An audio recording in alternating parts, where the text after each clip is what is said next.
and welcome to episode or another. Actually, maybe I should change up the intro instead of just saying the episode title. Welcome to another episode. Journey to the Farlands. Welcome back, buddy. The impromptu decisions I make. But yes, maybe that's what we'll go on in. Uh, oh, oh, off to a great start. How do I? Maybe I will do that actually. Oh, we're actually not be right back. I'm not on a break. Oh, jeez. I must have plugged my mic in while I was loading the game. Anyway, how you guys doing? I guess I won't get much of a response live, but I'm sure you viewers will be like, I'm good. Anyway, all over the place, Act 2 going on today, apparently. Now, I just want to do it today. It'll be quite fun. So, that's what we get Minecraft loaded here. That is just what we will do. Journey to the Farlands. Brilliant. All right. Let's go right on in here. No more delays. Where'd that come from? Oh, that was there. Okie doke. No more further delay. Let's get on right in here.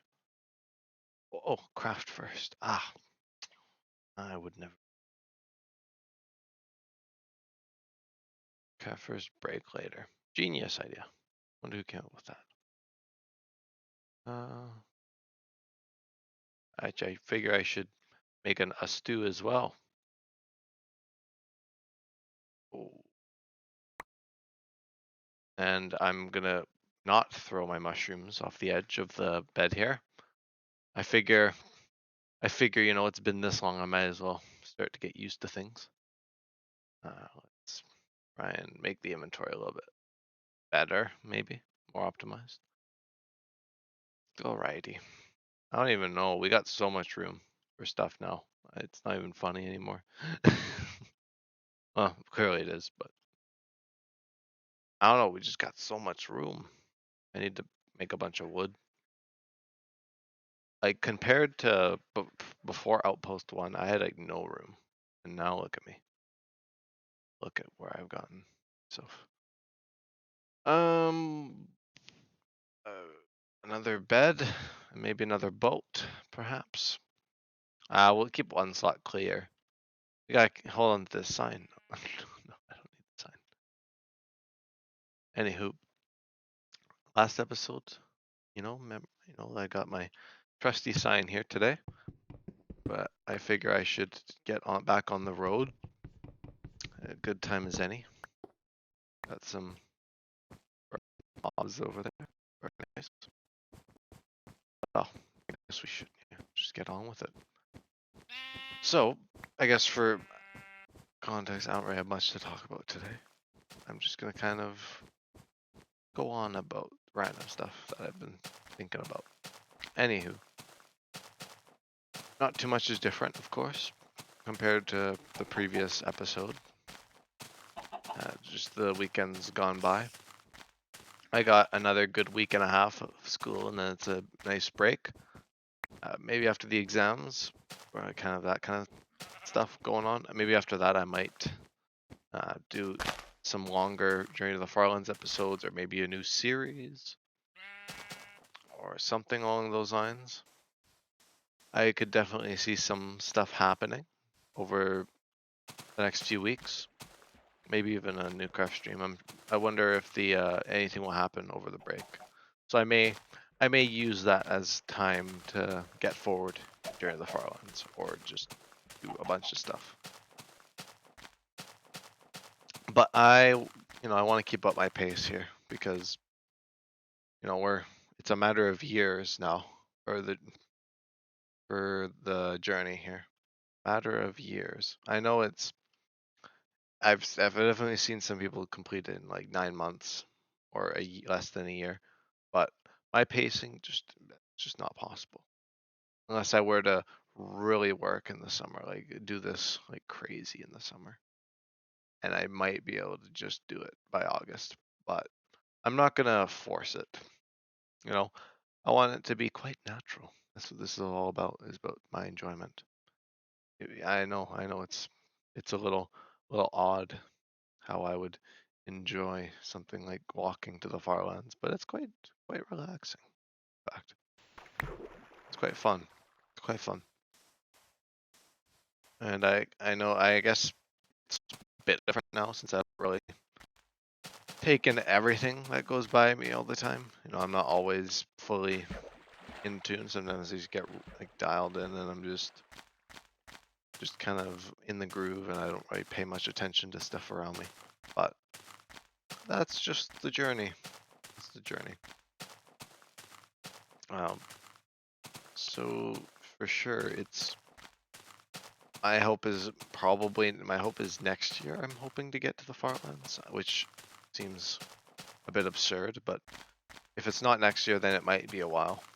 Because if it doesn't happen within the next year, like a year from now or more, then yeah, there may be a reason to concern. No, I'm kidding. But I don't know. I'm kind of the clock's ticking a little bit. I'm not gonna force myself to go to the Farlands ahead of schedule. Like if I want to, like I do now, like I want to go further, then I will. But I'm not gonna make that the new standard, though. I think this is enough already. Even though it may seem like I'm leagues away from the Farlands, I've already gone a sixth of the way. Already a sixth of the way to the Farlands, so I could very well see the Farlands in the future. Maybe distant. I don't think it's very close, but it's definitely going to be a reality. I'm sure if the journey goes on long enough, which judging by the past, by the past, 5 months. I guess episode 60, tomorrow's episode, it's going to be 5 months, which I won't really celebrate that too much. I mean, I know I celebrate 150 days, but it was a, it was a little, bit. No, I don't think I'll celebrate every milestone. Like I'm not gonna celebrate 300 days. Oh, no, probably not. 150 days. Jeez, puts it into perspective. I've almost been going for half a year now. So, yeah, let that sink in. Half a year, 2.1 million bucks. I definitely could have made it further in this time. I'm not gonna say I've been super efficient. I haven't, but considering if I were to do this weekly, like more episodic, like less not just all the time like I do, or not all the time, but like once a day, like an hour or so, it would take way longer, and it shows people who have much more patience than I, like Kurt and the late TFC, where their journeys were stretched out because it was more they filmed it like when they had the window that they wanted to film, so it was much different. And even for me, it's still going to be like multiple years after I get to after I've left spawn. That's kind of my main prediction. Unless, like I said, unless summer and next year goes really well, I don't think the rest of this school year is going to be going crazy well, just because it's only going to be getting busier from here. So I'm gonna see what I can do. There may be a hiatus if this goes on long enough, and then I have to focus on real life for a while. To focus on other things, I may take a hiatus from Journey to the Farlands, which may delay the arrival. But so be it. So be it. I'm just taking it. I've taken everything as it is. I think my pacing's pretty crazy already.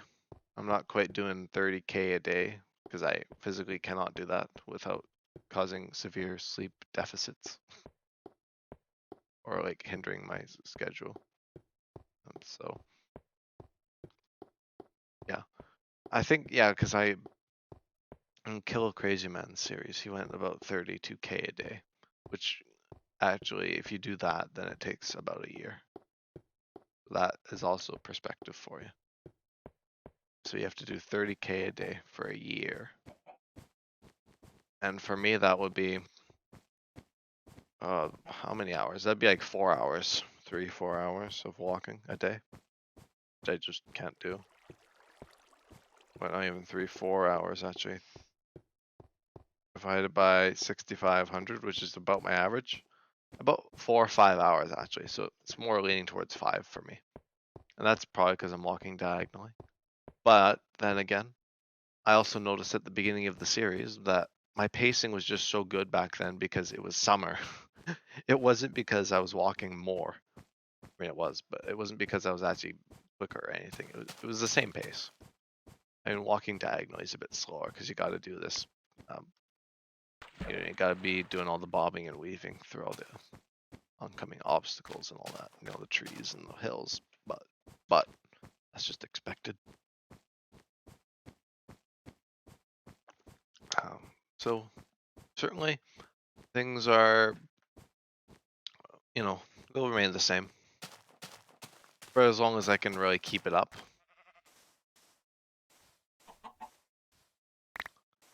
I'm just letting you guys get a view into this series, seeing everything. I mean, if people want to, they can watch every second of the journey. I mean, there's a notable few seconds gone, of course, when I've lost footage or I just don't have footage for the, beginning 1.5 million blocks. I did not, or I did like a little bit of scattered footage in there, but for the most part, I've been I've been doing the journey this way with the no commentary and the commentary since episode, I guess it'll be episode 14, I think, or Change of Pace, whatever episode that would be. So it's been over a month already of these episodes. And that shows because previous to that, it was only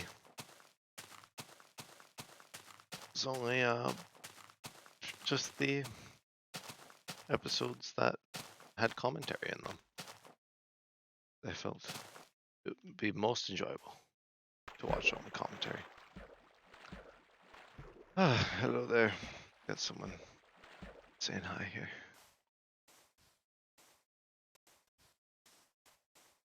Another distant traveler, I see. I take it.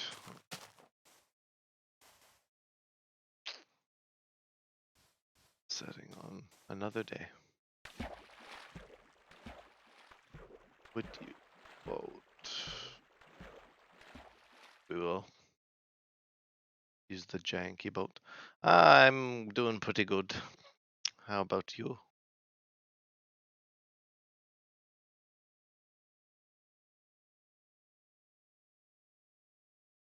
See if I can do this.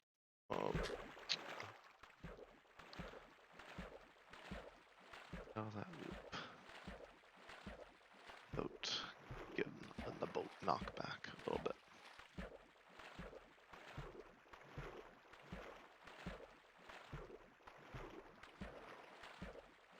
No problem. No problem.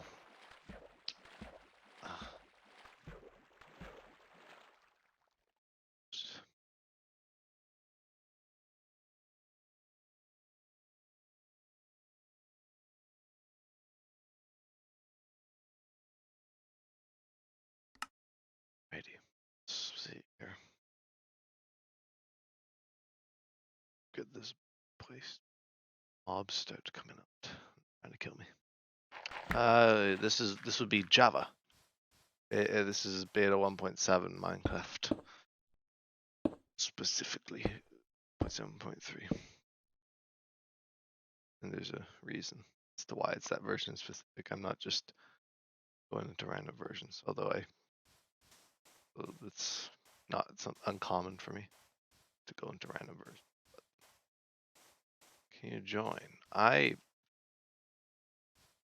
I'm not sure how old Minecraft works for multiplayer. I mean, I think it would be cool to have you guys join along, but I'm also, I'm also 2.1 million blocks away from spawn. So people joining would, if I could get it working like a server or something, it would yeah, it would, I'd have to be teleporting people out, and I don't know. It's just kind of a single player experience. So I guess that's what it's mainly meant to be. But you know what, I'd definitely be open to, in the future, to doing some kind of server thing. Few viewers, if I get enough of you interested. Definitely would be open to something like that. But at least for right now, most of this stuff is just kind of a window into these things. Yeah, no, I'm sorry. Oh, the Canadian thing, apologize, but yeah, my apologies. But yeah, just my way through the world here. My way through all the shenanigans in Minecraft. Shenanigans in beta Minecraft.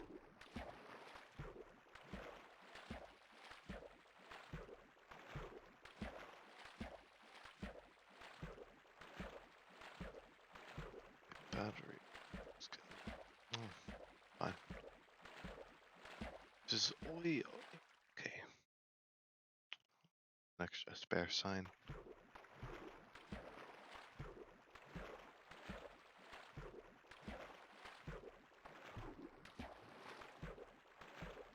Yeah. No, thank you. Thank you for stopping by. Good talking. We'll go and find someone else.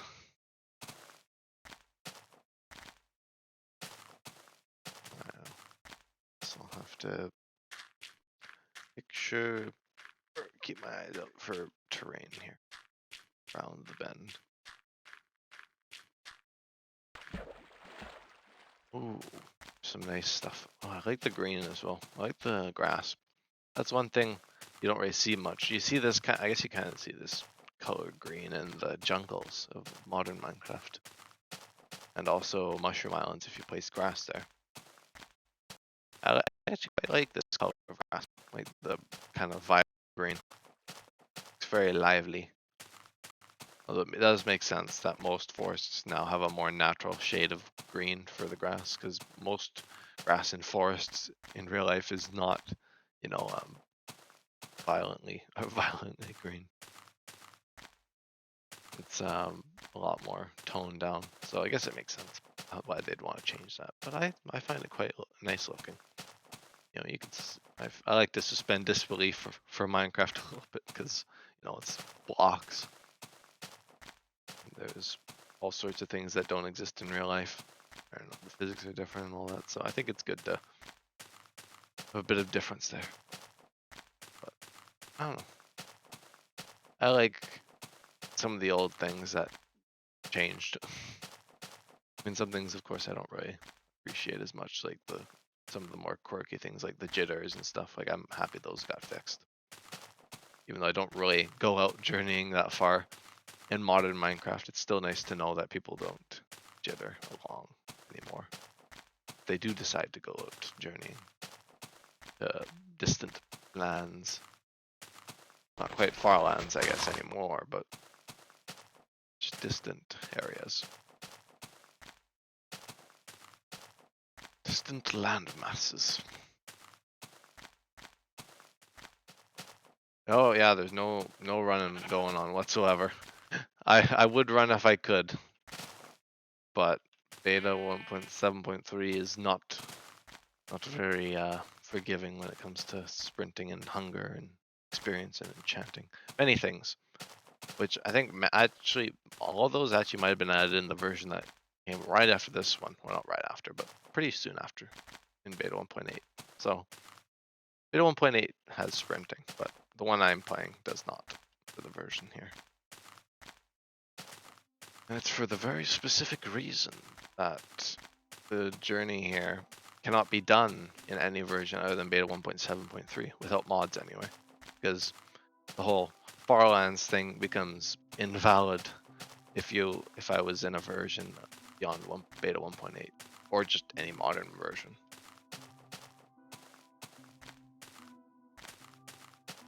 Yeah, Elytra and the Nether. That's definitely an easy way or a good way to get to the Farlands.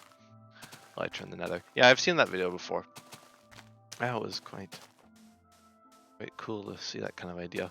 I've done Nether exploration, but nothing quite like that, of course, because no Elytras. But I've definitely I've seen the kind of different methods, the different means. I guess this is the only feasible one if you weren't to cheat or do the downgrading thing. I wouldn't consider that cheating per se, but it's a bit different to the traditional sense of the journey here.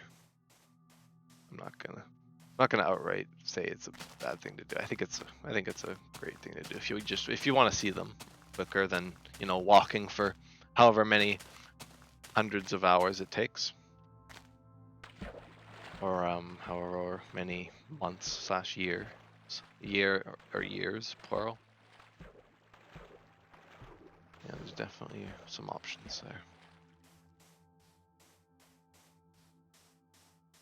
But yeah, I've definitely seen people get pretty creative with methods of journeying to the Farlands, which is quite cool.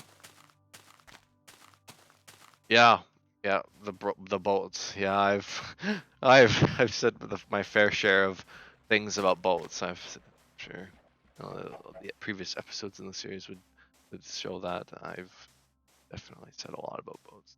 The old boats are. I don't know if they're really missed all that much. I mean, yeah, they got a bit of an old Minecraft charm, but that starts to wear off when you've played Minecraft this version for so long, like me. Just, I guess I don't really care anymore, but I don't know. I do think it's like, oh, it could be better, and it is. If you play modern Minecraft, better. You get all the nice modern boats and the chest boats and all sorts of things. Yeah, they do break a lot. Hence why I've got a boatload of boats. A whole inventory's load. Well, not a whole inventory, but you know what I mean. A great deal of boats. Boatage. Well, that's a good thing that I can just make do. It's a good thing I've kind of just gotten used to all the odd things you have to make do with in a journey like this. Things like not being able to sprint and boats breaking spontaneously when you hit the shore, or what else is a bit odd? I mean, that's pretty much the main things. How far do you have to go in order to get to the Farlands? That's actually a good question. The Farlands are about. Oh, I don't remember the actual what to the power of what it is. I don't even know if it's a power of 2 actually. But it's 12,550,821 or 24 blocks. I guess it's been disputed whether they're a few blocks closer or not or whatever. But from my experience, they seem to be about that. Like 3 blocks difference isn't gonna make much of a, it's not much of a difference when you're talking millions of blocks like that. So that's a long time. That's about, I think people have calculated it's about 33 days of in-game walking. If you walked in a straight line like this without any obstruction, like that's 33 days straight in a straight line just based off walking speed, which is I think 4.3 blocks a second. So that's a long time. A long time. Ouch. Yeah. Yeah. For sure.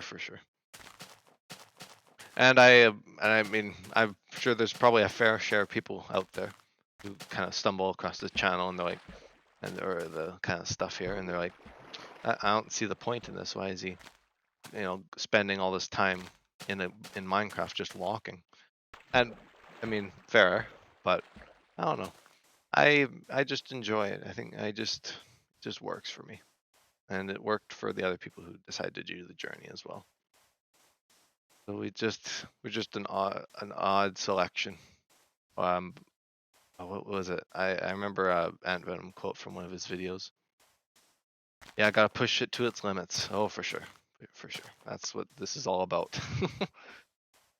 Well, I guess the jitters would be good. A good thing, like the whole game breaking visually, but I got rid of those. But I guess what I was saying about the ant venom quote, it's like the people who journey to the Farlands are a unique section of the human gene pool. Or I don't exactly remember. It's been a long time since I've watched that video, but quite a unique bunch, us journeyers.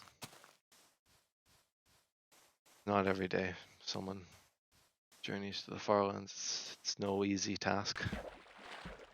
Requires a lot of patience, because you're just making do with the speed here. But it's all about just keeping that motivation, which I've had no trouble doing. I think this series, funnily enough, has been probably more enjoyable than most of my modern Minecraft playthroughs. Once you get there, it may be worth it for those 20 minutes to get there. Oh yeah, that's also true. Oh, partially.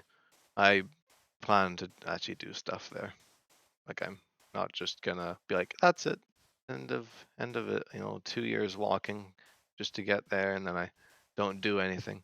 I feel like I want to do stuff when I get there. I know other people have, but I want to make it unique. I don't know if it would really get much viewership, but I've never really been too concerned. I've been uploading daily with the same kind of content like this for however long now, so it's no surprise that I'm not really keen on viewership anyway. I like the people who stop by, or I like chatting with people who stop by and everything, and kind of like to talk. But at the end of the day, it's just kind of the thing I enjoy doing.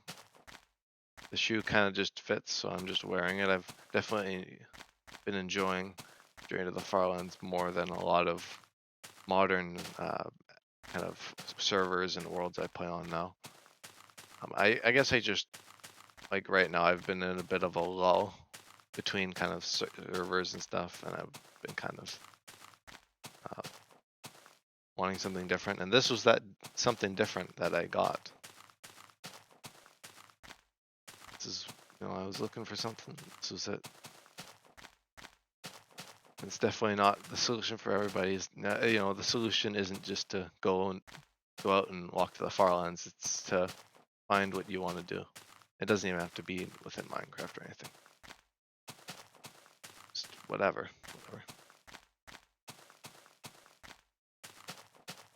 Pops up. It's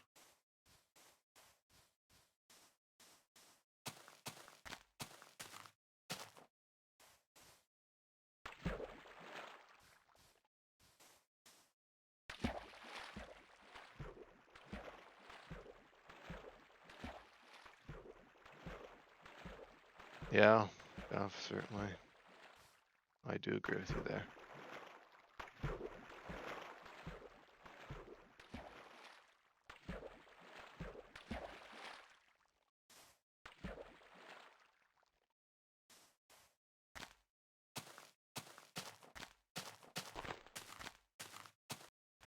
And I think we're going to see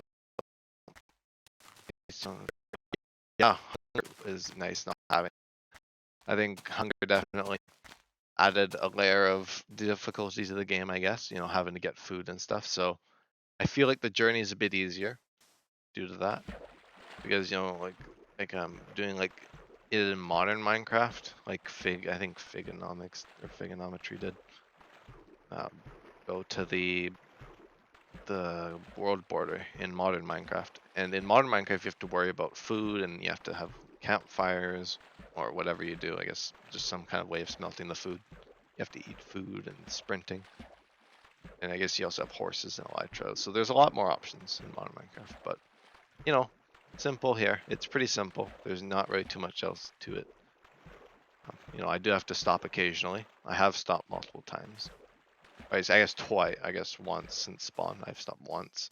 In the 2.1 million blocks I've gone since then, since spawn, I've stopped once. And it was just a short, almost, I guess 100,000 blocks ago now. I guess I could Just walk in and sleep and keep on going. Yeah, that's just how I've been getting along in the series here. Pretty much it. I guess other than the outposts, but it's, the majority of the journey is just going to be the whole walking loop. And it's just what's been working. Just what's been working after all this time.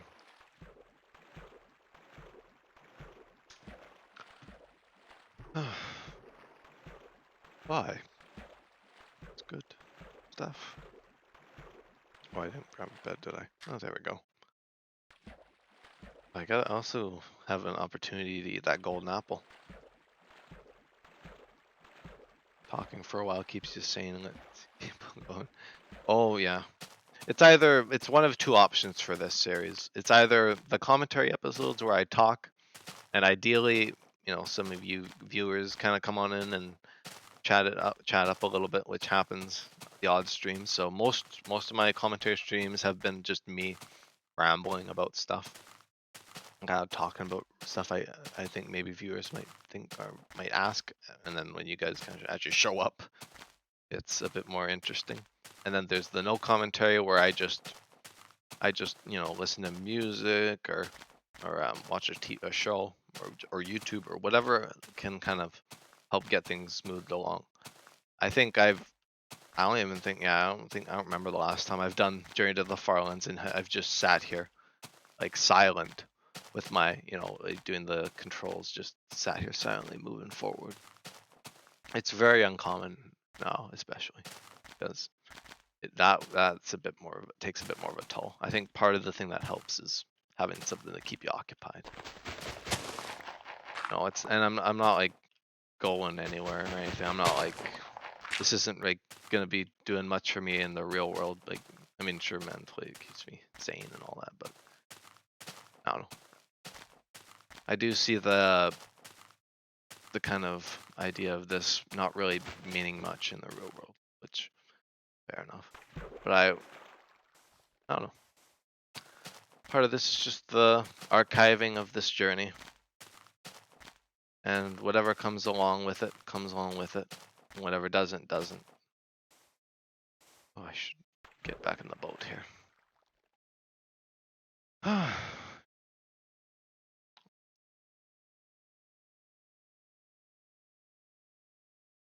That's got some friendly cows here.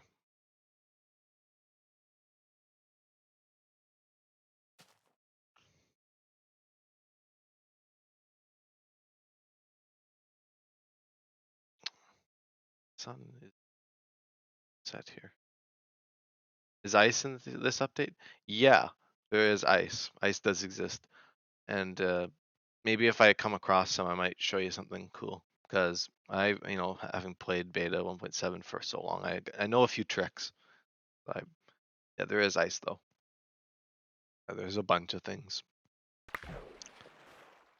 It's definitely a bit more primitive when comparing it to even the version after this one. Pretty much any version after beta 1.7.3 is quite a difference. Quite a jarring difference, maybe? Jarring, yeah.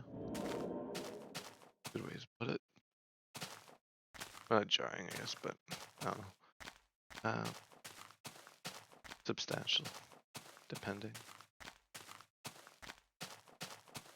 Some pumpkins. I'll have to see if I come across some ice. I want to see if I can do the kill Crazy Man submarine thing that he did in his series. The first person to reach the Farlands. Actually, that's who that was. And of course, I'm all brushed up on my history of people who went to the Farlands or people who are going. Remember, I would go on this entire version and make entire bases in the Nether using water. Yeah, because this version of Minecraft specifically has that thing where you can, like the breaking of the water or breaking of the ice makes water in the Nether, which breaks the modern laws of Minecraft physics. At least how it's known now, how it's widely considered. I haven't made water in the Nether actually, but I do know you can do it, and I've seen it done. So and now I've heard from you as well. So yeah, I actually I don't know if I'd said, but I have been in the Nether in this world. That was a time because I was trying not to die, and I was just trying to navigate through the dangerous Nether. That was for like an entire episode, and it was like 2 hours long of an episode, and I actually covered like 30k, 30,000 blocks, which is pretty cool, considering the episode was 2 hours long, and I covered like I usually take double the length of time or more, so it was pretty cool. Anyway, well, I guess it was only like 40 minutes actually in the Nether, so 40 minutes. That was a while, but I was also quite slow with navigating because the Nether's quite hard to get. If you've been to the Nether before, which I'm sure you have, given that you've made water or bases using water in the Nether, you know that the Nether is quite a difficult place to navigate through. There's a lot less emphasis on like end game and stuff here. Like, you know, diamonds are fun to have, but there's not like enchanting or netherite or anything, or ender dragon or the end or anything like that. So the game is quite a bit different. There's a little bit, it's a bit different progression wise. Kind of get up to diamond tier and you're pretty much already done with the game's progression, and you just do whatever from then on.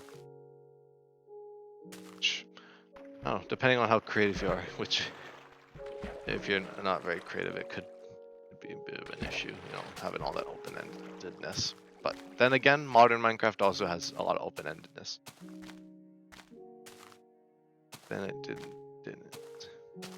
say enchanted.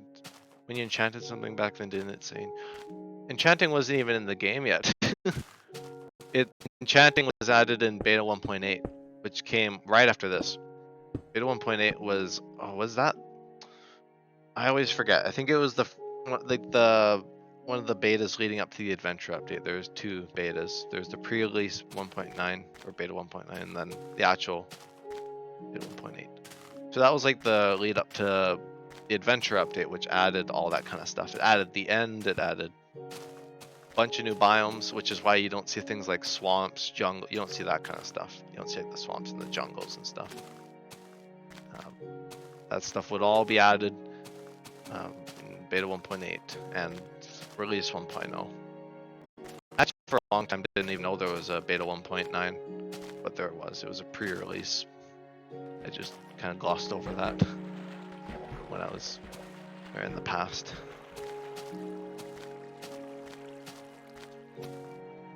Some music.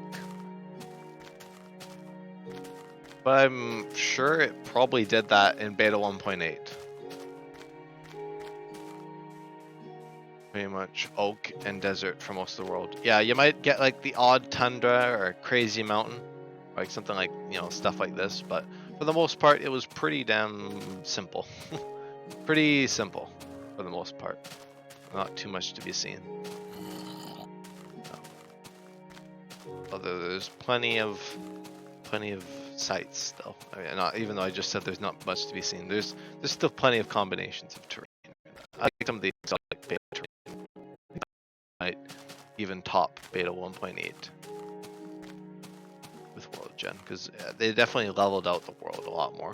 The world was a lot more flat.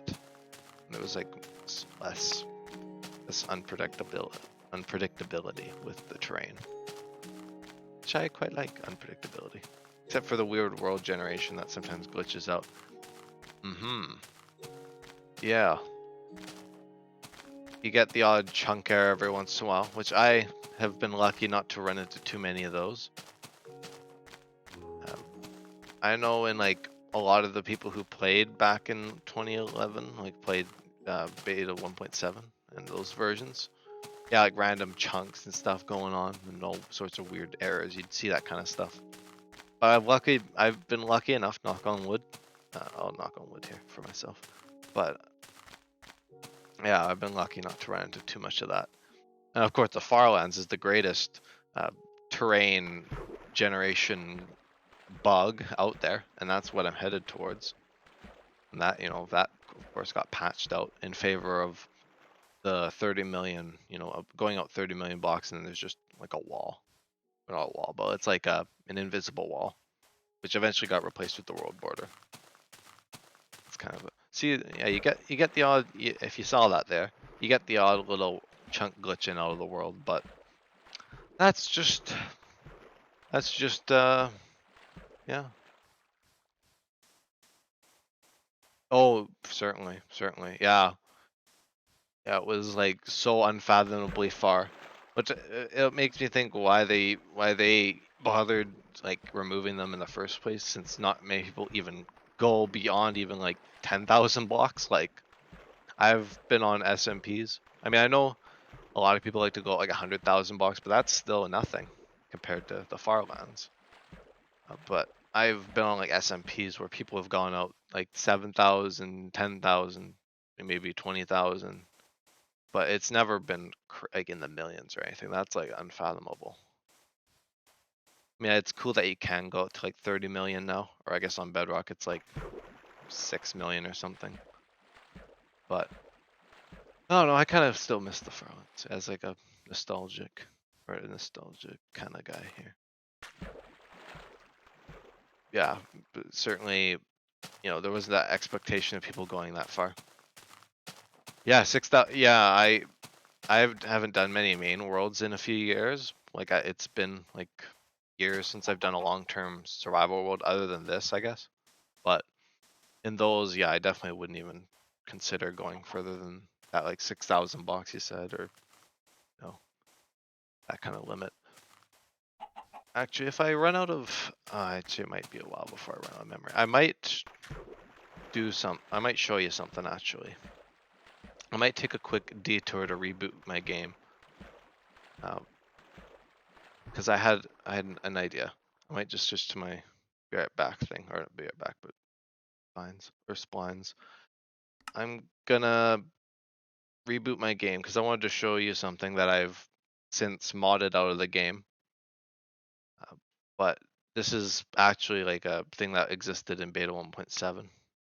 I just thought I'd show you since we were talking about all these bugs and stuff. There was a glaring one that you don't really see since I've removed it. And if you see anyone else's journeys to the Farlands, once they reach a kind of certain point in the world, or at least go far enough, the world starts to take a bit of a hit visually, which I call the jitters. I don't think it's actually known as the jitters. I think it's called floating point precision, where the further you get away, the precision of the player is lost, like how precise the game can keep track of the player. So I've removed the mod that removes that, like that patches that out, because that was patched out when the Farlands were removed just after this. But there's a reason. You'll see why I removed it. This is you can probably already tell, but this is my vanilla. This is vanilla. This isn't like a mod that actually adds this. This was just the vanilla. I had to, in fact, patch this out. Found it a bit jarring to deal with. Like everything in the world is fine. Like the mobs are fine, like they're moving all normal and such. But I'm visually moving fine. Like actually moving fine, but visually like there's all this stuttering going on. And it only gets worse. I think it's every power of 2. So I think I did. Yeah, I definitely did surpass another jitter. I call them jitter points because the last one was, I think, 2 million. After you moving quite, yeah. This is when you're out 2 million blocks. When you're at spawn, it's completely normal. But I started noticing the jitters more visually at about 130,000 blocks, and it only really exponentially got worse from there. And then it was like 200,000, and then only gets worse from there. Yeah, this is I think it was only 2 or 3 episodes of the actual series here that I had the jitters. Like, I guess it wasn't as bad because I was a million blocks back when I started, or even more than that. So the jitters were not nearly as bad. So they've definitely gotten worse. But Yeah, you can tell though. I've I thought it was a bit nicer having removed that, because the game's technically not supposed to be like this, but it's some coding stuff. The person who actually got the mod for me, I went to an old Minecraft Discord and they explained the whole kind of reason behind the bug. But like, yeah, the precision's all off. Like crouching it, yeah, it's you don't have much precision as the player. So yeah, I'm not gonna keep this on for too long, like the jitters here for too long, because yeah, the game just stutters along. And if I were to go, let me see here. New world. This one's at spawn. So this is spawn.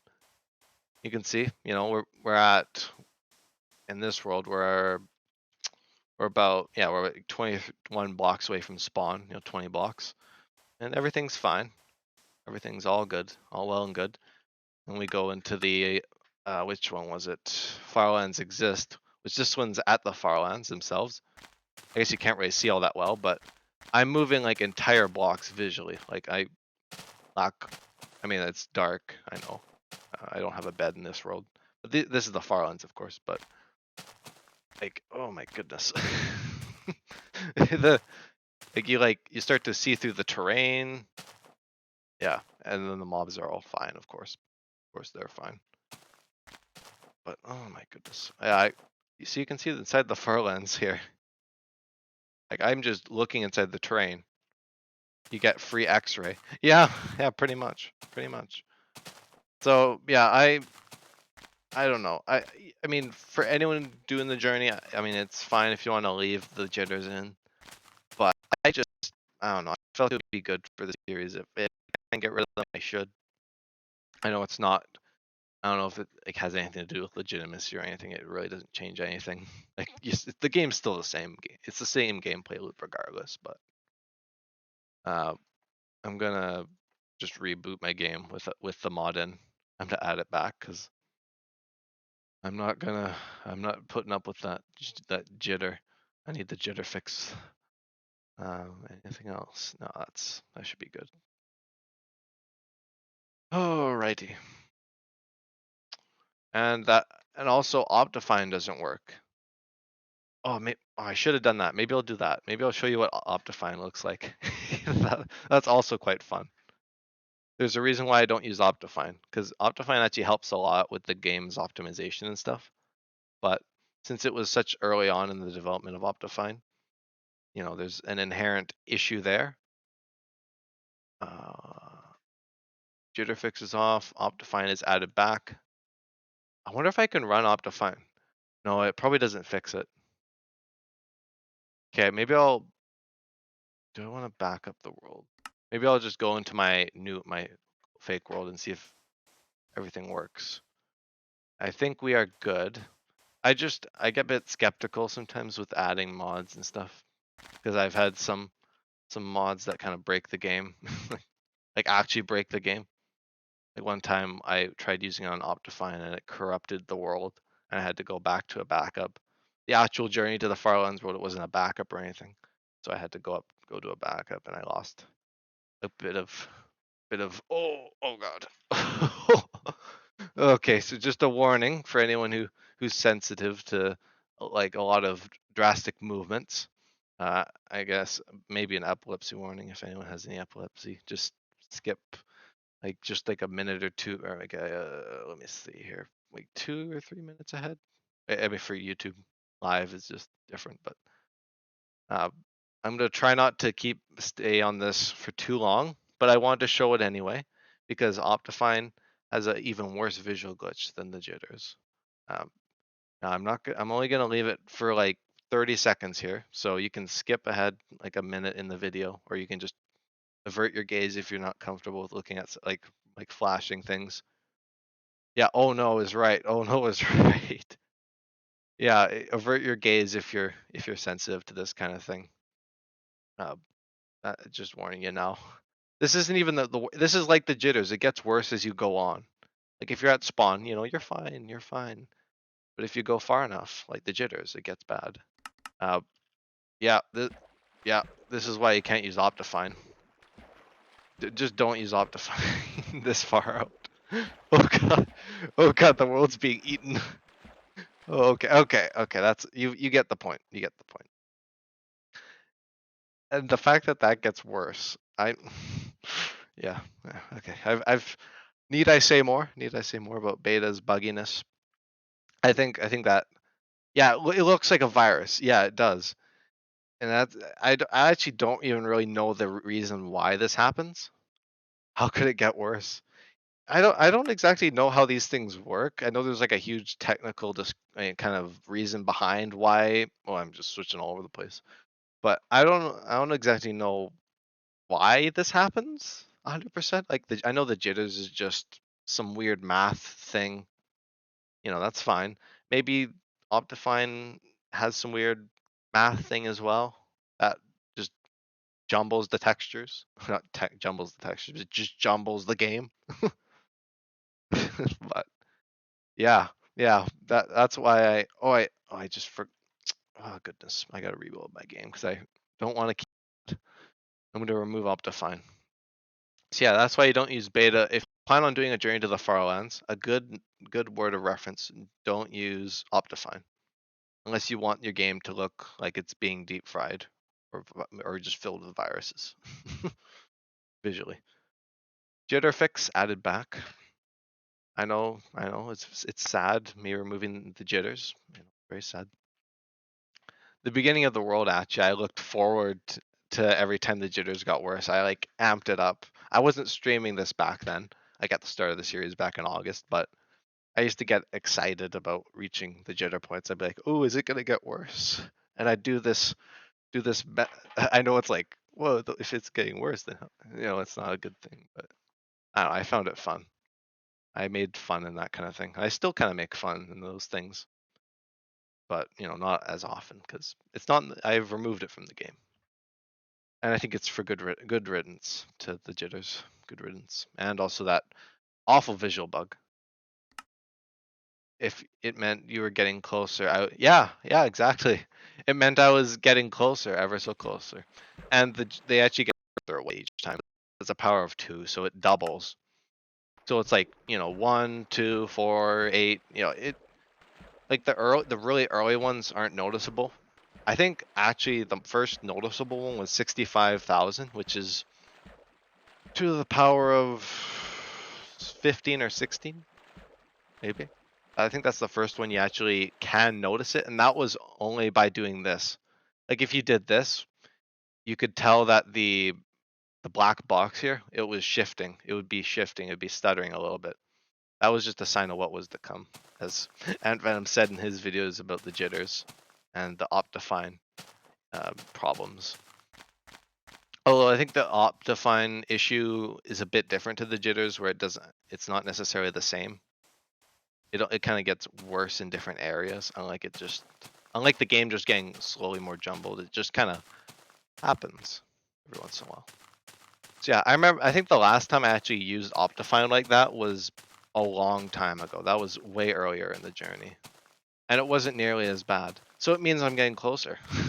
As you said, it means I'm getting closer to the Farlands. So very exciting.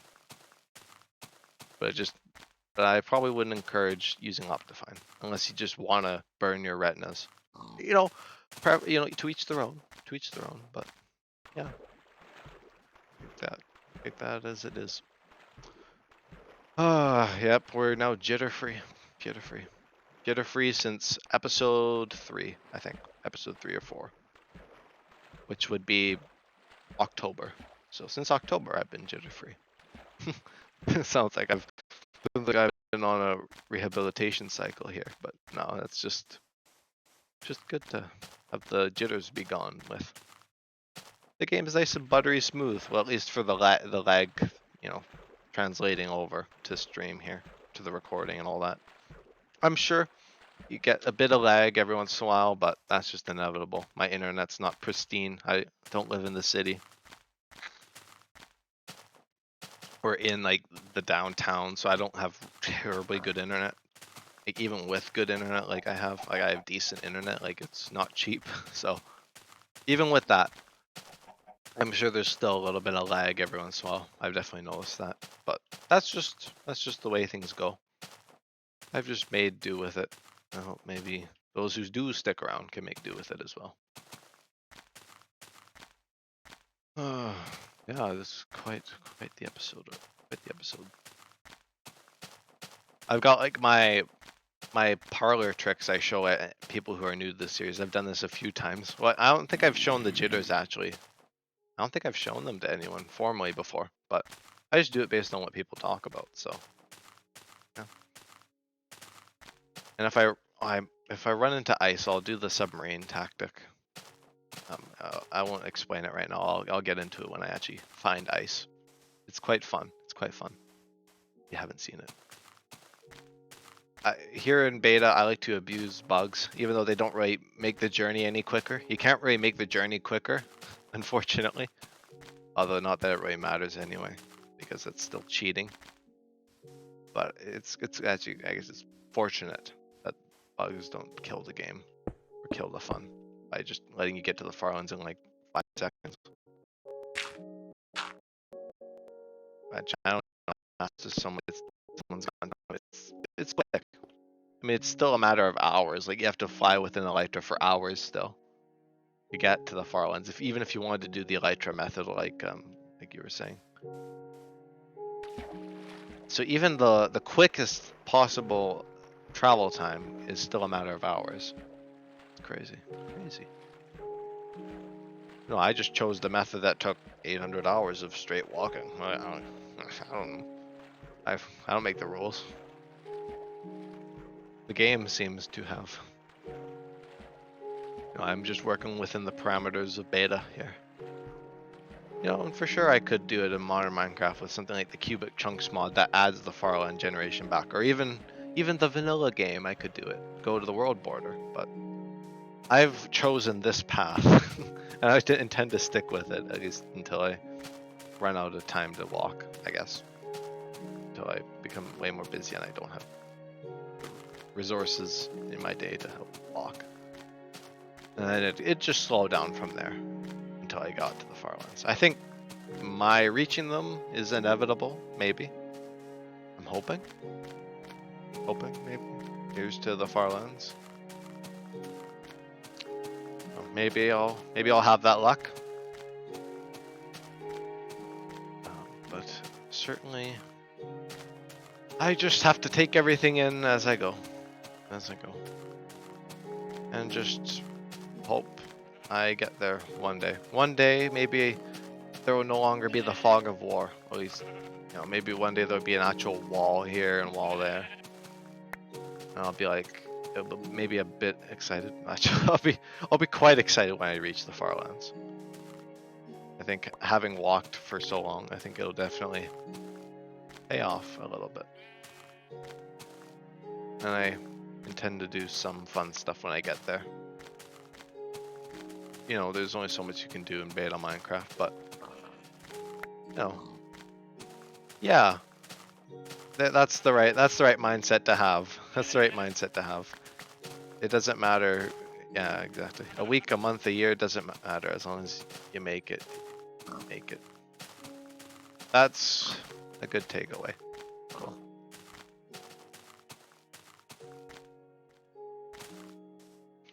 You know, it's yeah, it's just the journey. Part of taking this on is just the commitment and all that. Oh. Yes. Most indeedly. Indeed.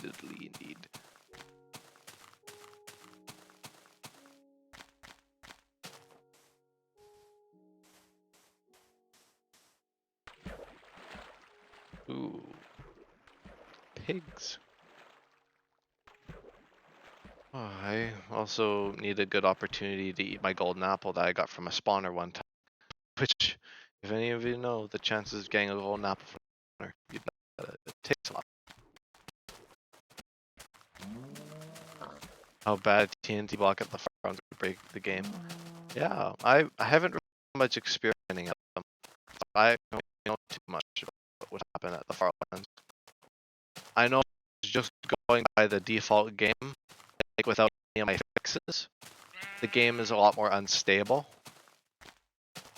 I've seen with people going to the Farlands, I've seen that like things become enlarged, like redstone dust apparently becomes large, maybe. I could be wrong about that, but I think, or maybe the placement just becomes off. Like if you light TNT, then it just teleports somewhere. I think maybe. I think that might happen. I could always test that stuff out when I actually get there, rather than, doing it in my test world. I think it'd be funner to see that for myself.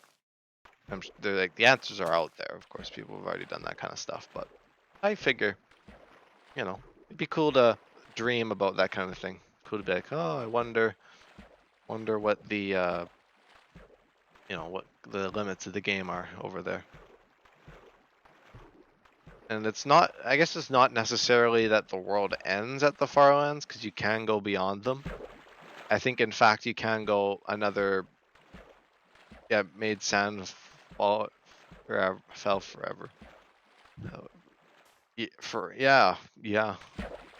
Sand and gravel become bugged at the Farlands as well, which causes, I think, some amounts of lag. So I might have to do like a kill entity thing every once in a while. I think, unless I think my computer might be able to run it, because my evidence for the whole / kill entity thing was from, an 11-year-old Ant Venom video where he went to the Farlands and he said it lags your game quite a lot. So you have to, and the lighting as well. So a lot of things break. It's a place of great intrigue and great buggery. I just make up words depending on when I need to use them, just based off the context. So there's a lot that can happen at the Farlands, and I'll be Detective Buma 4 answering those questions in due course. Maybe. I guess maybe that's when I get there. When I get there, I can't really do it right now. Well, without just doing the testing world, which is a bit of a cheap way of doing that.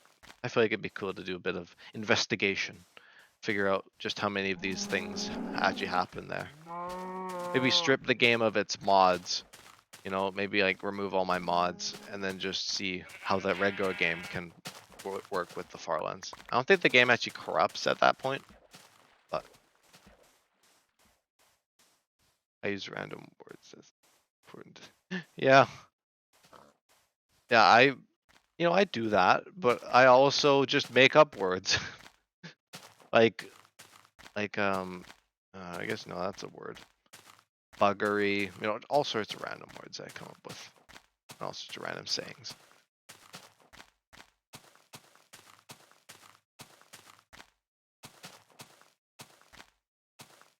Sorts.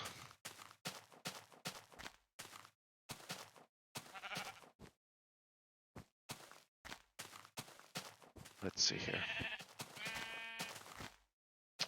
That's about it. Oh, I gotta get some cobblestone. That reminds me. Need to go for. Oh, there's some ice. I almost forgot. If that hadn't popped in my head, I would have thought of it. Or I hadn't. Anyway, maybe I'll do my.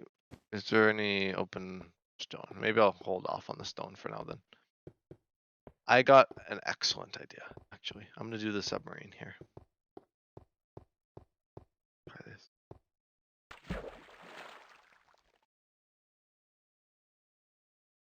Okay. Boat. Okay, you can probably see where this is going. We're gonna hop into this. Now, don't be alarmed, but I saw this on a Kill Crazy Man thing once about like the submarine technique. I was like, oh my god, this is hilarious. I've shown this off once before to another viewer, and I just like to show this stuff off. It's just my party tricks, my parlor tricks I like to show to the new people whenever they tag along. This is just oh, I'm just in ice. I'm in ice right now. It's just amazing. Amazing what beta can do. It's definitely, more buggy, and it's got the Farlands, so it's like, it's a bit more buggy, but it's got its charm. It's, yeah, embrace what you have. It's got its charm. For sure, for sure. Oh, I gotta do my boating here. Oh, try not to go back to the surface. I'm not suffocating or anything, which if this was modern Minecraft, if you could do this in modern Minecraft, you'd probably, I haven't tried it, but I'd assume you'd probably suffocate. But I guess that's this boat gone since we can't go back down. Yeah, that one, it also combusted, so. I guess it's time to get back on the legs here. And there's no front view as well. I'm trying to go to my face. You can see my face here. But you can only see me from behind. Can you go fast on ice with this version? Good idea, or good question. I don't know. Does not look like it. I think boats function a bit differently. Yeah. Oh, you can move, but it's exceptionally slow. Yeah, I guess old boats don't work on ice like they do now.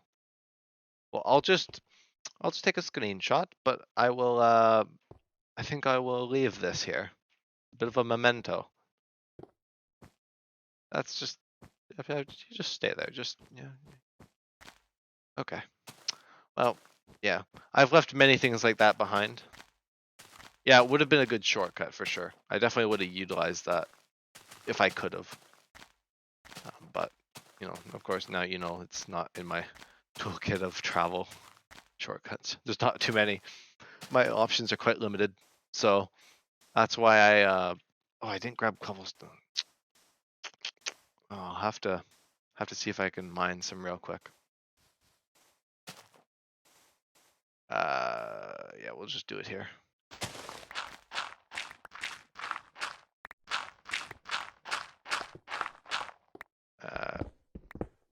Ooh, this is an interesting debacle. The interesting thing going on here. It's nighttime, which means I can't emerge, which means I just have to build a hidey hole. Kurt J Max patented hidey hole. Actually, I don't think it's patented, but my apologies is Kurt for the impromptu inspiration here, but I had to make a little underground house here.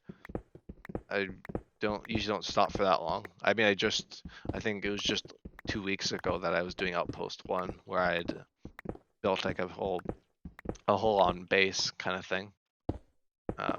But yeah, I just gotta mine some cobble. I usually don't do these. I usually just do my pillar beds, which I actually wouldn't have thought of that actually. I don't know what I actually would have done or for this journey, because my idea for the bed came from TFC, crafting table furnace, and it's a home. It is most assuredly a home. And just a little crafting table or a little furnace. Maybe we could do a little smelting while we're down here. I don't need to do that. Maybe we'll make some charcoal. I don't know. It's also raining. Wow, we're getting all sorts of interesting phenomena today. It does not rain all that often in Journey to the Farlands, mainly because it rains at night time in Beta 1.7, which is awfully not useful to me because I'm usually only around in the daytime. So, yeah, you get to see some weather phenomena. There we go. Don't question the stairs. Yeah.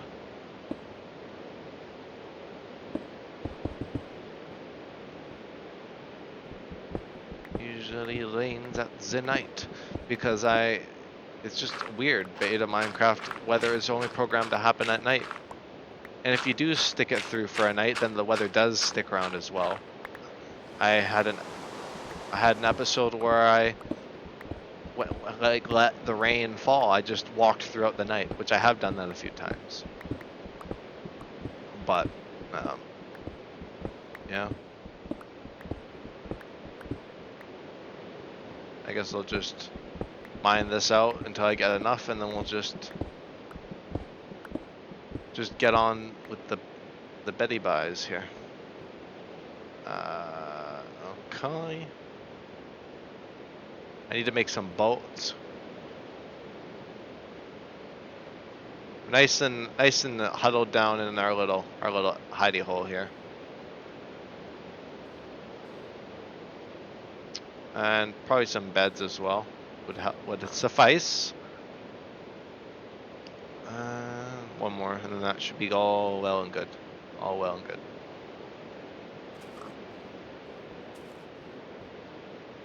You know, it's something. It's something. It's not my best work, but pretty dangerous out there. So maybe I should stick it out in here for a bit. Maybe catch a bit of a catch a wink here. Let the rain pass.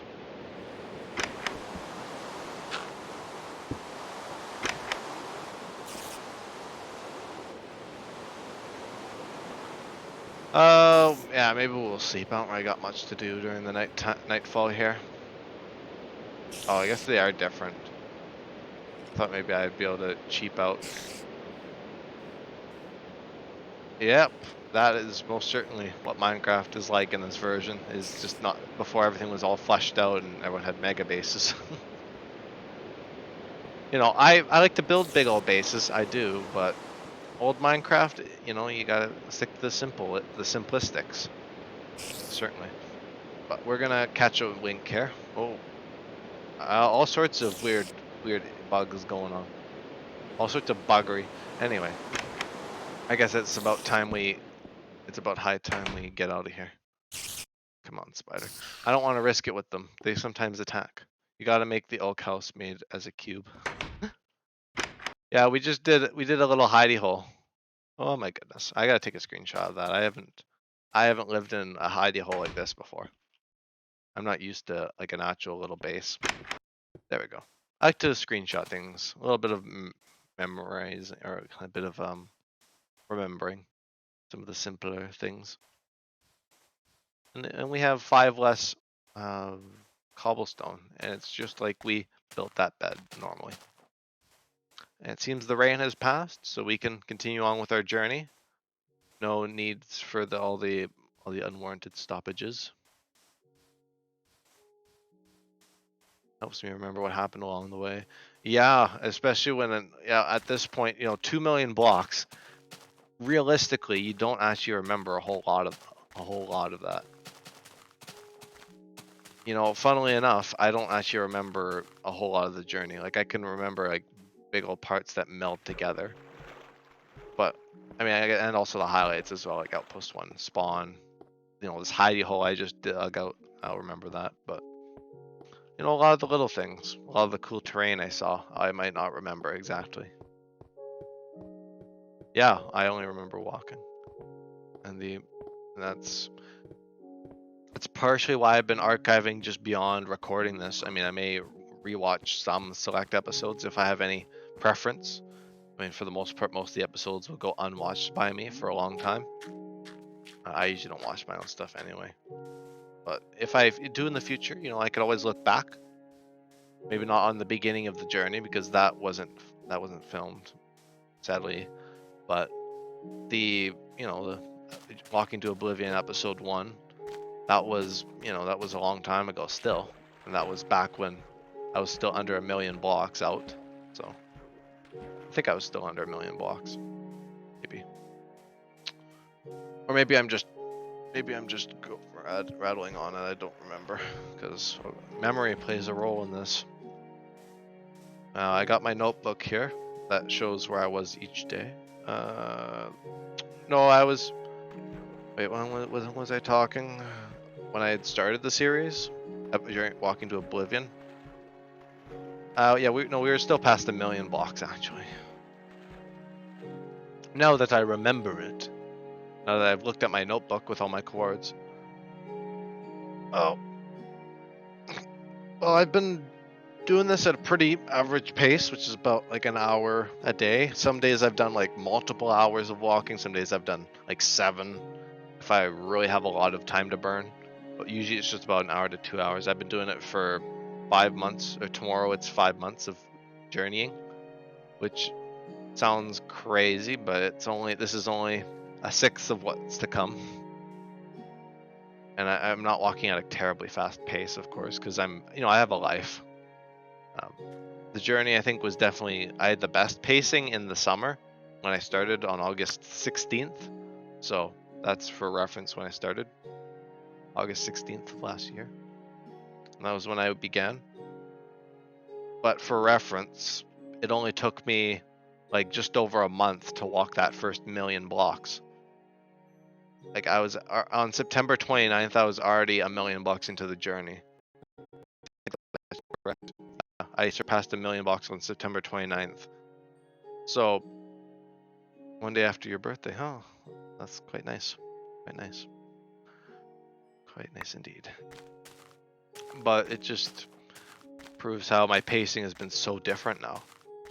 Like back then, like day 2 of Journey to the Farlands, I walked 58,000 blocks, which is leagues beyond what I would walk now.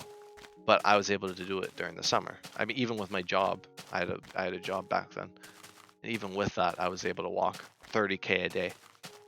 And that was when the average was still at 32K, and I was like, yeah, we're gonna do it in a year, because I was like, yeah, 32K a day for a year, you'll get there.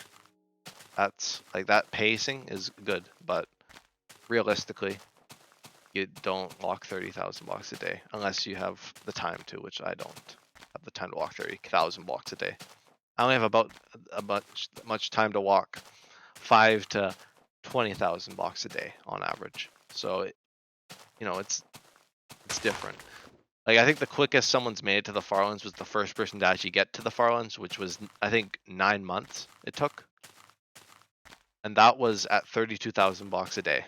So yeah, I've definitely walked way less. Like I've walked like in this month.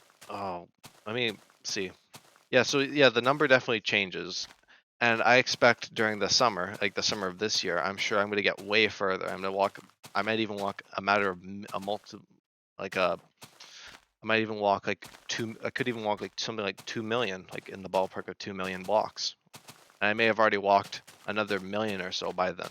So I don't know.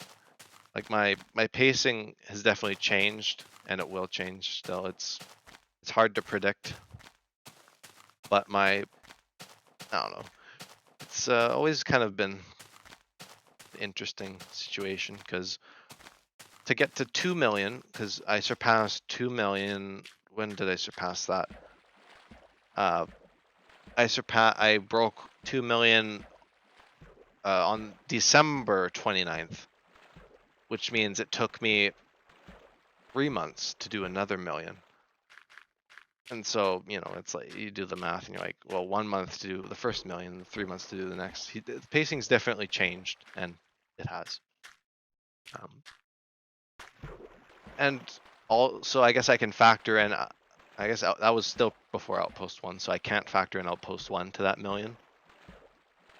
But I can safely say that there was like a good almost 2-week gap in there. I mean, not that even does put much of a dent into it. Like it was 3 months. 2 weeks out of 3 months isn't that big a deal. Like there was 2 weeks in there where I'd actually switched direction because I've been walking diagonally the whole time. So if walked to the Farlands straight without doing regular human things, you'd be there in 34 days. And here I am at 152 days of with like walking and stuff. And it's not ideal, of course. I could have been there or not by now, but I could have been way further. I could have been a few million blocks, like maybe even 4 million. 5 months out of 9 months, we would have been over 50%. Wouldn't that have been crazy if I had walked 32K a day? But I have a life. I can't be walking for 5 hours a day, which is my estimate. Or if I was walking at an efficient pace, like I think it's actually more efficient to walk in a straight line. Yeah, it's not possible to do it in 34 days. Like a month, that would be non-stop, and it's just not possible. But that 34 days, you know, for me, it may be 2 years, it may be a year and a half, it may be a year. If I do really well over the summer, it could be a year, which I'm doubting since I'm at 2 million, almost half a year. But like, you know, that like the 34 days becomes almost a year, 2 years, maybe more for me. And then for Kilo and Fig, it was 9 months. And for other people, it's been like a year, you know, that's usually like the averages. And then for someone like Kurt or TFC, it was 11 years. I mean, I guess TFC's journey had ended because he passed away, but he'd been doing it, him and Kurt had been doing it for 11 years. Or like 10, 11 years, over a decade. Just because of pacing. Things have changed. So, yeah. It can change drastically. If you only do it like half an hour a week, if you stretch that out, that could take, that's years we're talking. And it was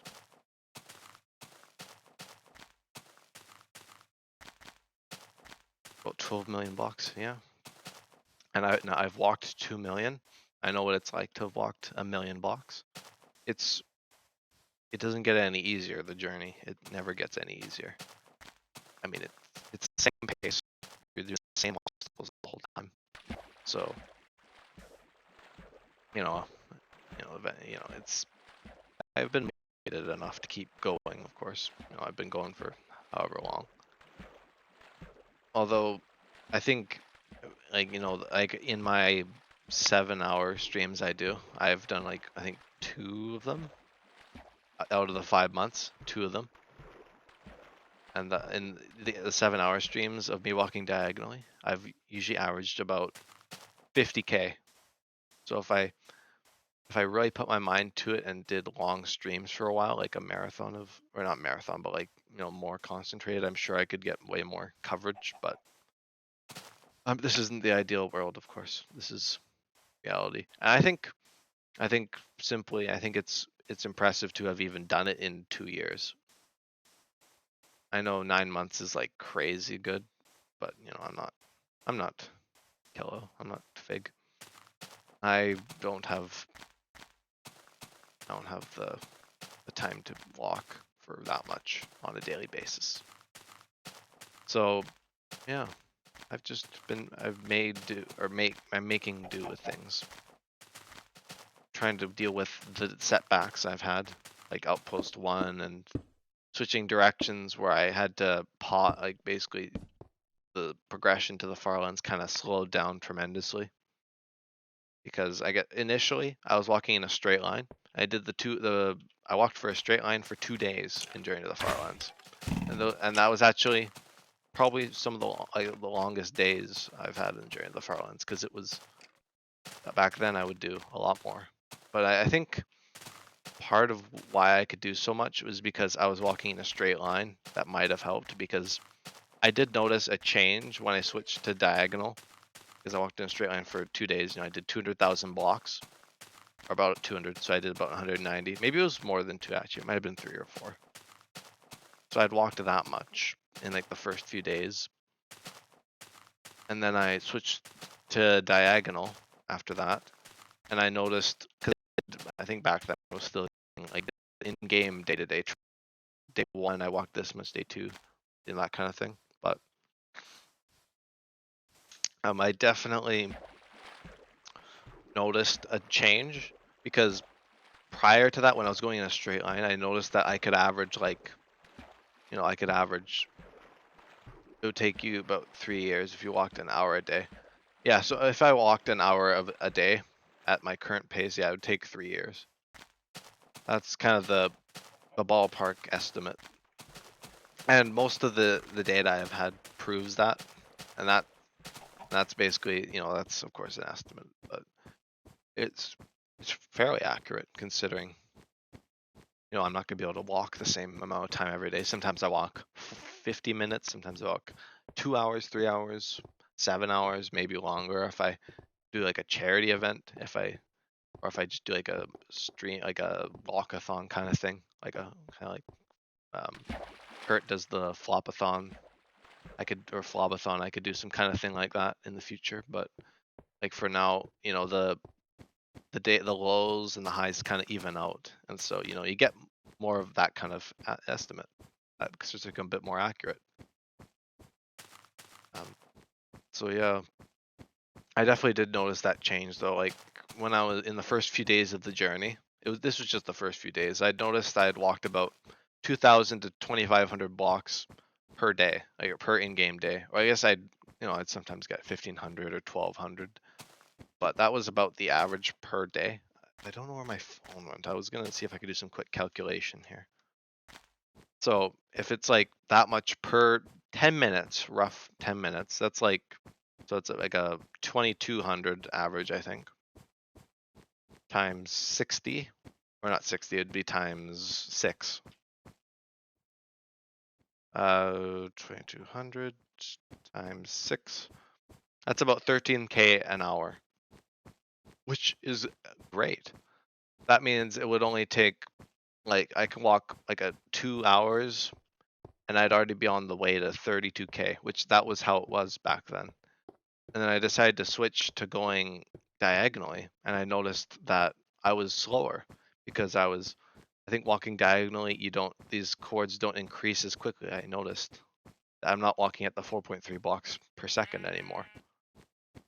Even though Fig still managed to do it in 9 months, going to the corner Farlands, much like I am doing. But you can see, I guess here's a bit of a reference here. You can see here the speed that I'm walking. And if I switch, you can see that the blocks, it does increase a bit better when I'm going, one direction like this. And the reason why I went to the corner Farlands, there's not much of a reason behind it. I just thought it'd be cooler to see the two Farlands reach each other. There's not much else to it. Also, fewer people have reached the corner Farlands, and being a person wanting to go to the Farlands, you want to try and be cool. Well, I actually just thought it'd be nice to see that, but anyway. Yeah, going diagonally, I think the average is I think the lowest is about 1,000 and the highest is about 2,000, so it definitely drops. It's more of an average of 1,500 per hour. Or not 1,500 per hour, that's way low.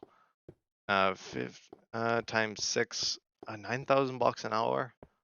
Well, I guess more realistically, accounting for all the swimming and moving I have to do, I think the average is about maybe actually maybe I'll do a bit of a checkpoint right now at 9:02. It's 9:02 for me right now. Maybe I'll stream for or do like at least another hour, so then I can loop back around. We're gonna get our thing actually right now. Actually, since it's 9:03 right now, do 9:03. Do a little experiment here. I think I have to do this like a bunch of times before I actually know the average, but I could get a rough average. Maybe I'll do it at 9:04 actually, since I've already talked my way through 9:03 a little bit. But we'll get a bit more of an average. I don't know if you'll actually stick around until then, but whatever. But I guess to save you the hour, if you don't want to stick around, it's about 6,500 to 8,000 an hour, which is definitely lower. It's almost like 50% slower per hour. So, you can do the math there. It's going to take me longer. And I'm also not doing it as consistently. Well, I've been doing it consistently, but I haven't been doing it nearly as consistently as someone like Kill a Crazy Man doing it in 9 months would do. So I guess that's stuff you have to factor in. So that's kind of the pacing. Okay, that's good. Good to know. Oh, it's already 9:04. Okay, I'll wait till 9:05. And once it strikes 9:05, then I'll get the. I think I did this during one of my. I guess I call it. Actually, that was just a regular episode. But I did it during the episode I did called the extended cut, where it was like I think it was like a 7.5 hour long episode. and every hour I'd get a waypoint as to where I was. And I didn't do the math on that, so I don't know the average based off that. But okay, I'm gonna keep my eye on the clock though. I'm gonna quit yammering. And I'll just do the X chord. I usually just do whatever's bigger, but I don't really care. I'll just do one of them and I'll just see where that goes in an hour. Which, if I'm right, it'll go about 7,000. Okay, we're at 905, so I'm gonna do 50. Okay, we got our waypoint. This won't be exact. You know, there's gonna be a few seconds not accounted for, but you know, who cares? Who cares? This is just a bit of an experiment. 10:05 is when I'll get this. I'll have to try and remember. Maybe I'll just keep the sticky note attached to my monitor or something, or try and keep it in the way so I don't forget about it. There. I've attached a sticky note to my monitor. Or not like to the actual screen, but I've just maybe I'll just do it to my desk here. Yeah, there we go. That's better. Yeah, I've just been yammering on about the history. I've been going on a history lesson, and this is quite an overhaul of an episode. Not overhaul, but kind of a everything up to now, without going into painstaking detail about everything. Because I got screenshots, I got backups, I got everything. Oh, I didn't get a backup at Outpost 1. I'll just have to teleport to it. I haven't gotten a backup of the world in a while either. Maybe I should do that. The last time I did a backup was when I thought the world was gonna corrupt, and it didn't. But the game white screened after I was testing with some mods, and I was like, oh my god, I didn't even back it up, and I was like, oh, it didn't send me back to spawn. Okay, that's good, because that had happened before, and it sent me to spawn, and I didn't freak out, but I was like, oh, so I had to go to a backup, and I lost 40k. But that was good. I had a backup at that initial time, but this time, okay, the game didn't crash, so I was good. I didn't lose the world. I did a backup anyway. So that's the last time. I don't know when that was. Was that during an episode? It might have been. Yeah, it was. Yeah, because that was. Yeah, I forget. Every moment of the Journey to the Farlands is captured. So that would have been captured in one of the episodes. I don't remember which one though. It's been a while. And also with my human memory, it's just that stuff's gonna fade, like the actual specific episodes for each thing. Unless it's a highlight, like unless it's something I remember.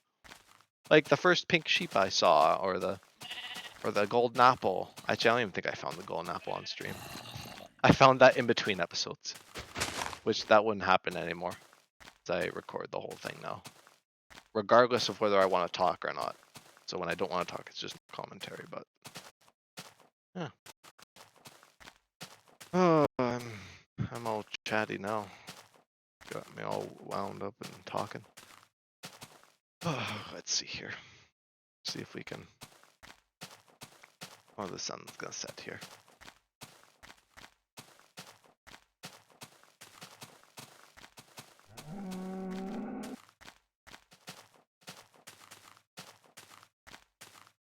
So we're 3 minutes into our hour-long expedition here.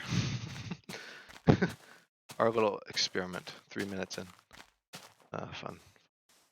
Try and remember about it so I don't forget. I mean, I got the sticky note anyway, so it'll be there to remind me. It'll be like, what's that? Look at it and be like, oh.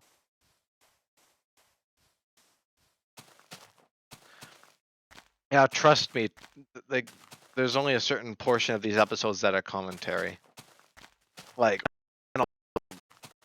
I think initially I only did commentary episodes twice a week, once or twice a week at most. So I would have stuff to talk about for a while, but then, in more recent times I've kind of mellowed out, and I guess I've had some other people kind of tag along, but for the most part there's been a lot more no commentary episodes than commentary. And I guess if I had done no commentary episodes and like I'd filmed prior to October, then there would be like another 100 episodes not accounted for. So he technically might have been on 159 episodes, but then again, I didn't want to stream it in the beginning. That's kind of the position I was in at the beginning. I didn't really want to stream it. I just wanted to do it for myself. I was like, I don't care about other people watching it. It was a bit of a grouch, but I was just like, who would want to watch someone walk for 33 days straight to go to some terrain glitch? But apparently people do. So I was proven wrong.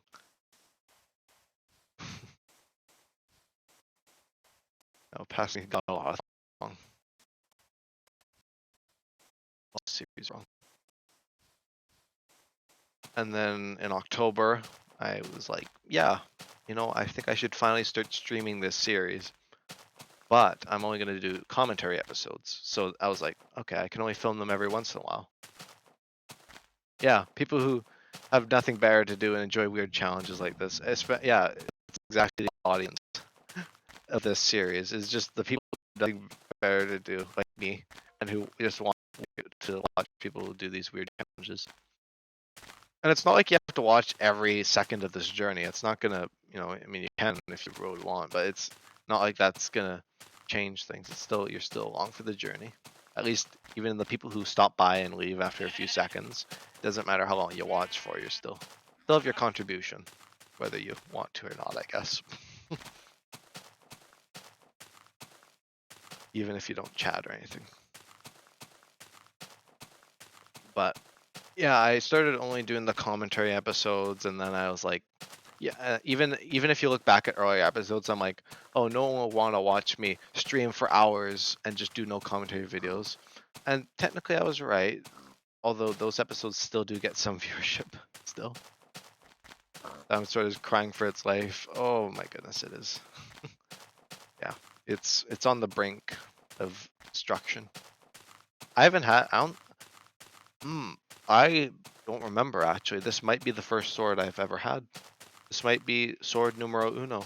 You might be witnessing sword number 1 dying. I think this is the last diamond thing I ever had from spawn. The sword. I actually don't remember though. Because the sword got consumed so little. It was only when I started using it to break the crafting table. I'll get into that in a minute, why I used that for the crafting table. I'll get into that in a minute, but yeah, the sword's durability dropped so slowly that it's been around for the whole series. If you slap something with that, the sword will snap in half. It will. And it will. I use it to break the crafting tables because maybe I could do a quick demonstration. Actually, I don't want to keep the compass there for too long. Maybe that's also something I could talk about. Let's do an experiment here. Let's try breaking with our fist. Okay, this is usual breaking speed, not too bad. Let's try a diamond axe. You'd expect it to break it quickly, right? Well, is that not the same speed as with a fist? You would be correct if you'd assumed that. And then the sword. This might be the last time. But look, it breaks it quicker. Oh, it survived. It didn't split in half. Good we have a sword for another day. But the sword actually breaks it the quickest. That's so odd, but it does. And the reason behind that is probably just because Notch had just not coded the breaking speed completely. Like it wasn't completely universal yet. I guess Notch should be I don't know, it was Minecraft in 2011. It was a small team.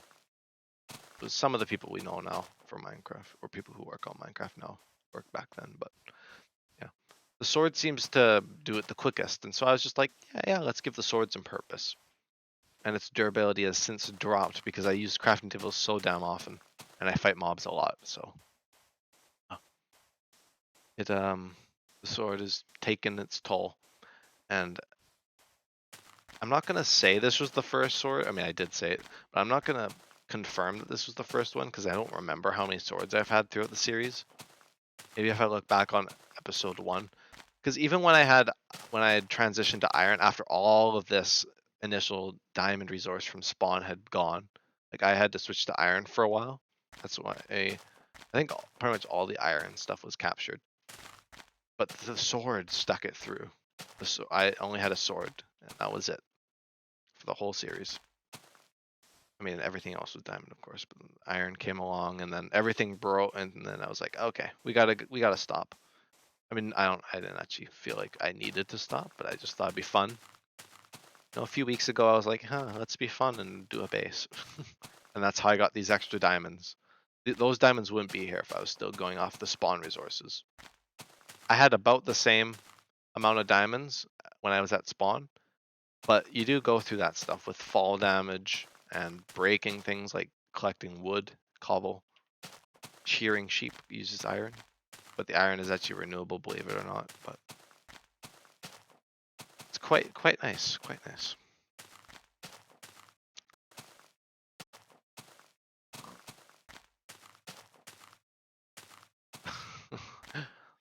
I also have memories like that. Well, actually, I think most of the ones I actually remember were from mobile. I definitely did play PlayStation, or not PlayStation. I did play, I guess I played PS4, but that was more recently. I played Xbox 360. I think the first version I actually did play was mobile. This is when my friend introduced Minecraft to me, and I got it on mobile. I bought it. Young me was like, "Oh, let's see here," and then yeah, I never made iron. Yeah, I doubt I actually ever made iron in my first worlds either. I don't even know what they were like because I was so young. I'm one of those people who's young enough to have played the. I was like young enough back when the game was like initially kind of got its first wave of popularity that I don't really remember much of my early worlds. But I remember mining for bedrock, or mining for diamonds at bedrock, and like, that was even when I knew diamonds had existed. I had like I think my brother and my friends had to show me that diamonds actually existed in the game because I think I'd just gotten like stone or wood even. I don't know. But oh, the only piece of iron was from a zombie. Oh yeah, those were the days. I played in the days of Pocket Edition where the Nether reactor existed, and then it was actually in I started playing Java in 2012, but I never really got crazy into Java. I even to this day I haven't really gotten crazy into it. I guess other than Journey to the Farlands now, but I think um, pretty much my intro was Pocket Edition and then Xbox 360 Edition and little bits of Java sprinkled in. Kid me didn't really understand that Java was quite different to the console versions. I didn't really grasp that, so yeah, I could have taken advantage of Java, old Java like that, but you know, I didn't. Could have taken it for granted or whatever, and then enjoyed it. I think I did play it, especially in 2013. I got really into it. Yeah, the light version of Pocket Edition. Funnily enough, I actually played Minecraft Lite after I had gotten Pocket Edition already, and I played Minecraft Lite, and I had like an attachment to it that I didn't have to Minecraft itself for some reason. I just liked the simplicity. I think even though I guess that still shines, I still like the simplicity of old Minecraft. So, well, it's time. I guess I haven't really changed all that much, at least in that regard.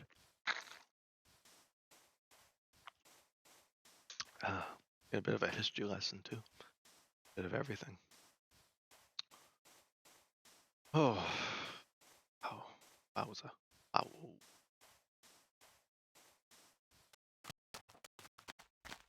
Who knew you could get so much from someone walking? And that is my sentiment towards this. Yeah. Yeah, pretty much. That was where progression had led you, was just getting diamonds. Doing some basic farms. Yeah, no nether, no end. It was different for sure.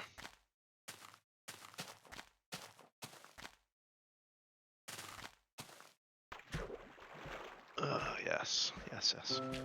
Cool. I find it cool to actually check out mod packs for beta Minecraft because there's a lot of mod packs that change the game in different ways than it eventually did get changed for release 1.0.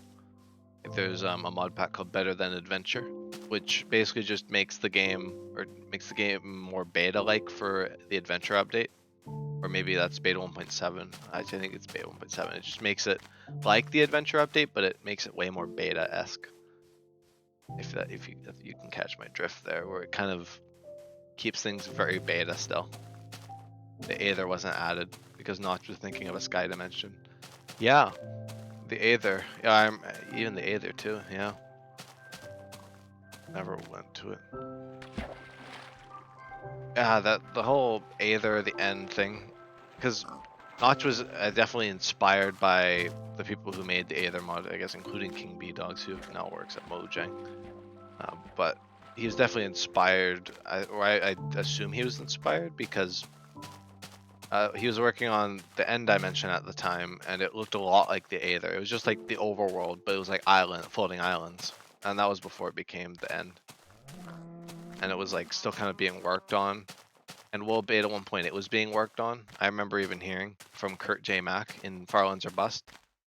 He also wanted to make explosive arrows, yeah, and also like the quiver gears and all that old stuff that never kind of came around to came to pass in Minecraft. There's so much stuff that never happened. I mean, even stuff that he removed intentionally, but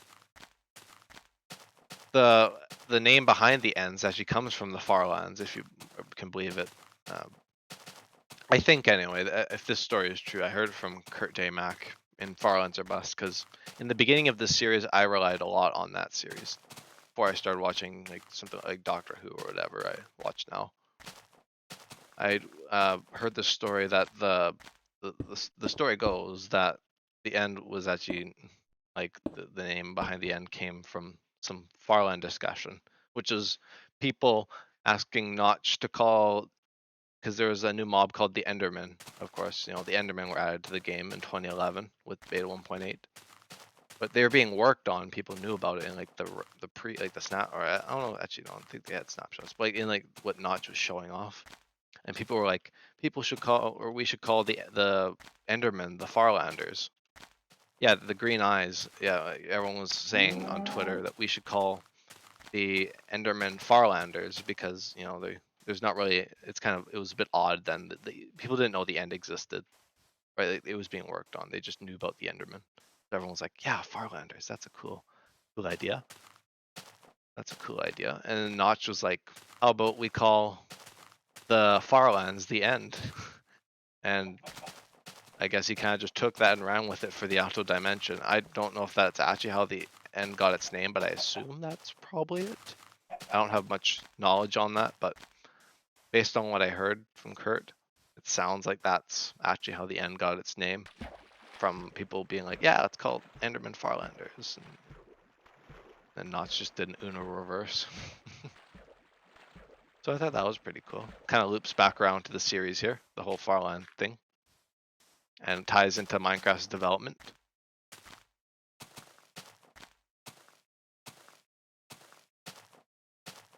And the whole decision for like people like Kurt and TFC to stay back in beta 1.7 because you couldn't go to the Farlands in beta 1.8 and beyond, because there was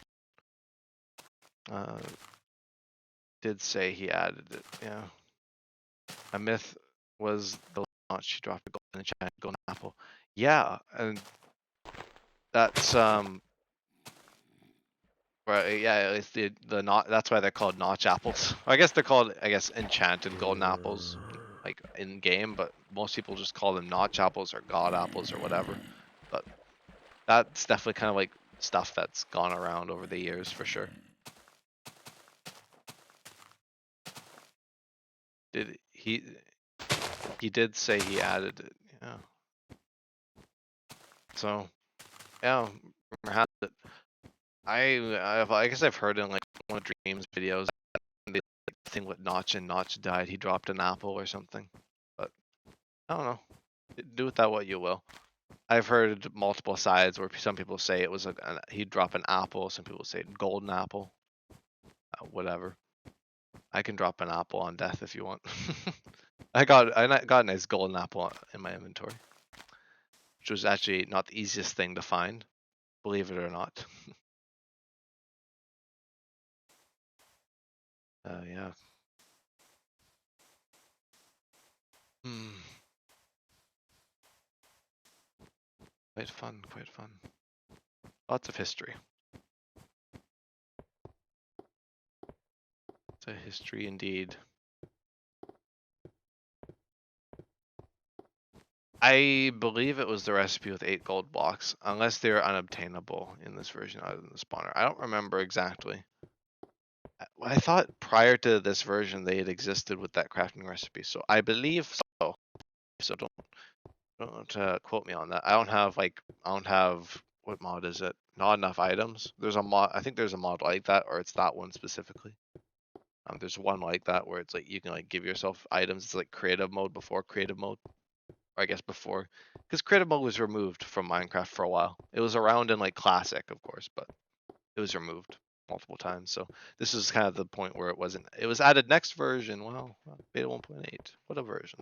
It changed a lot of things. Definitely did. So yeah. I'm not too sure about the recipe. I haven't tested that before. I haven't gotten that much gold. I think I have some gold at spawn. maybe I'll go walk back, you know, an odd 2.1 million blocks to test that theory. But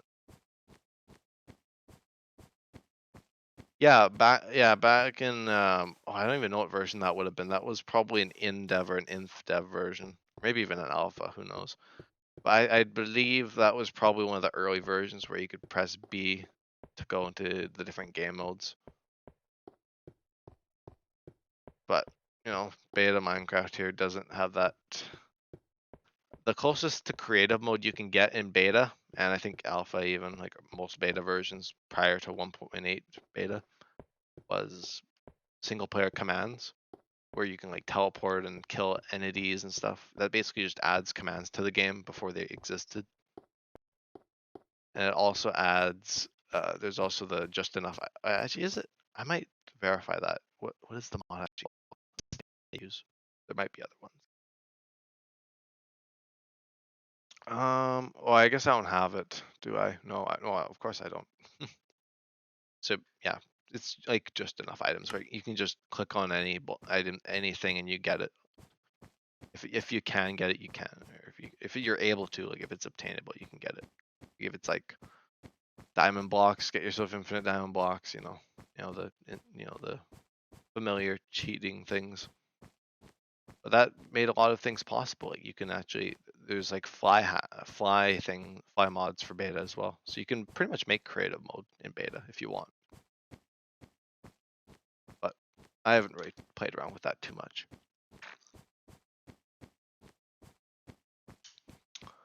Oh, gosh, I haven't been drinking nearly enough. I've been talking so much. Running my mouth, flapping the gums. Oh, it's been good though. Don't get to do these kinds of episodes all that often.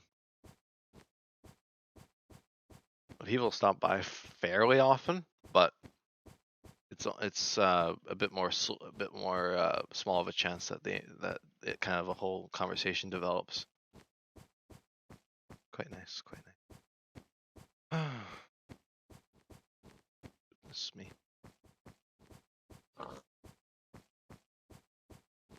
Yep, that's definitely the preference. Definitely the preference is to talk. That's the kind of unfortunate part of the series so far, I guess, is that I haven't been able to talk in every episode. But I mean, you blame me. I haven't really had much of an audience for most episodes, so I really rely off my own will to talk, which is a bit more unruly if I don't have people to talk to. So yeah, I think there was only like one episode where I think there was one episode I was actually talking to someone else, like in a actual like talking to someone, and not just like someone in chat. I was like talking to a friend while doing an episode. I don't remember what episode that was either. Definitely an earlier one. I haven't done anything like that. And if I have, it's probably been in a no commentary episode. But I don't know. I do what I can. I do what I can with what I got here.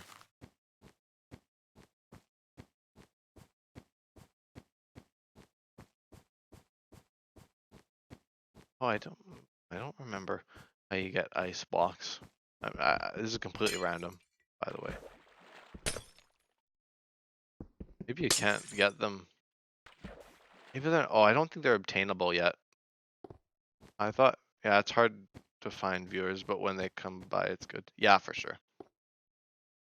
Like over on YouTube, I got plenty of people watching. Like I've gotten episodes with hundreds of views, believe it or not.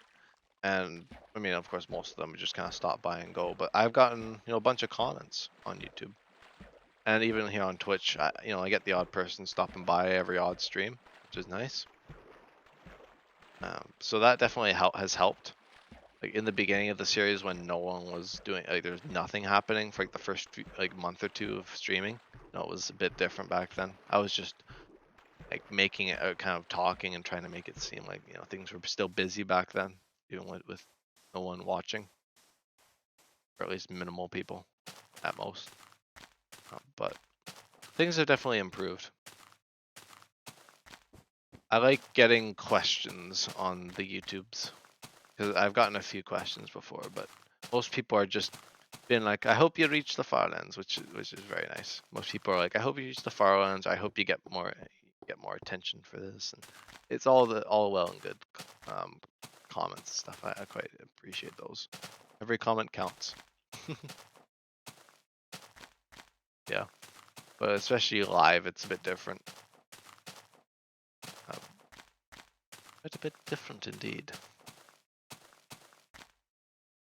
A lot of encouragement. Yeah, the encouragement does help on top of my motivation just to do this, because I have that kind of like, I want to do this and I want to reach the Farlands. It's not necessarily that I enjoy every single second of this, because that's just not true. I don't enjoy every second of Journey to the Farlands, but I enjoy the end goal of the Farlands. I think that's enough for me. And I think the encouragement definitely does help. And people being positive and chatting and questions and all that. Suggesting things is great. I like people pushing things forward. I think improvement is a great step to building a community or just doing stuff in general. Yeah, I think Journey to the Farlands is definitely an easy thing to keep going now for me, because I've got that expectation and watching your encouragement, and so I'm like, oh yeah, it's fine. Even I guess even for like the 2 months before I streamed this series, I was still motivated. I got multiple layers of motivation occurring on many layers. Yeah, it requires a lot of work. That's all. That's all. Like, it's very easy to start a journey to the Farlands, but it's difficult to actually reach them. That can be said with a lot of things. A lot of things, not even Minecraft things, sure, but a lot of real life things as well. It's easy to start things, but keeping building habits and keeping things going can definitely be difficult. I could definitely understand that. Gotta build up a bed here. Casual bedness. Oh, lovely stuff though. Lovely.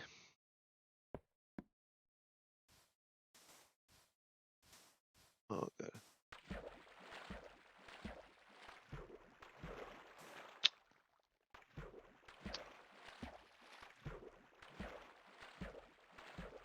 Yeah, so maybe I'll do a bit of a see how far I've gone in the 2 hours I've streamed so far. I probably won't stream too much further than like the hour mark, or that kind of hour mark there. I don't know. I'll see. But you run out of stuff to do in Worlds. That tends to be the issue for most people. I have found is that you just run out of ideas, and or just get burnt out doing the same old thing again and again. And I think Journey to the Farlands proves that if you can kind of find something like something that really, like, this is not too difficult to keep up with. This is just walking every day. And I find I've enjoyed this series more than, like, as I've said, I've enjoyed this. I've enjoyed most modern Minecraft series as I've done. And I enjoy those quite a bit, but I feel like this is a good payout over a long period of time, and the fact that you guys can tag along if you want is great.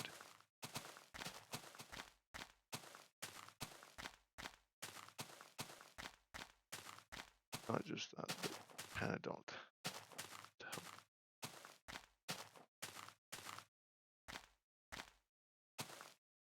Yeah, that's quite fair. Fair enough, though. I do respect that opinion. You know, yeah.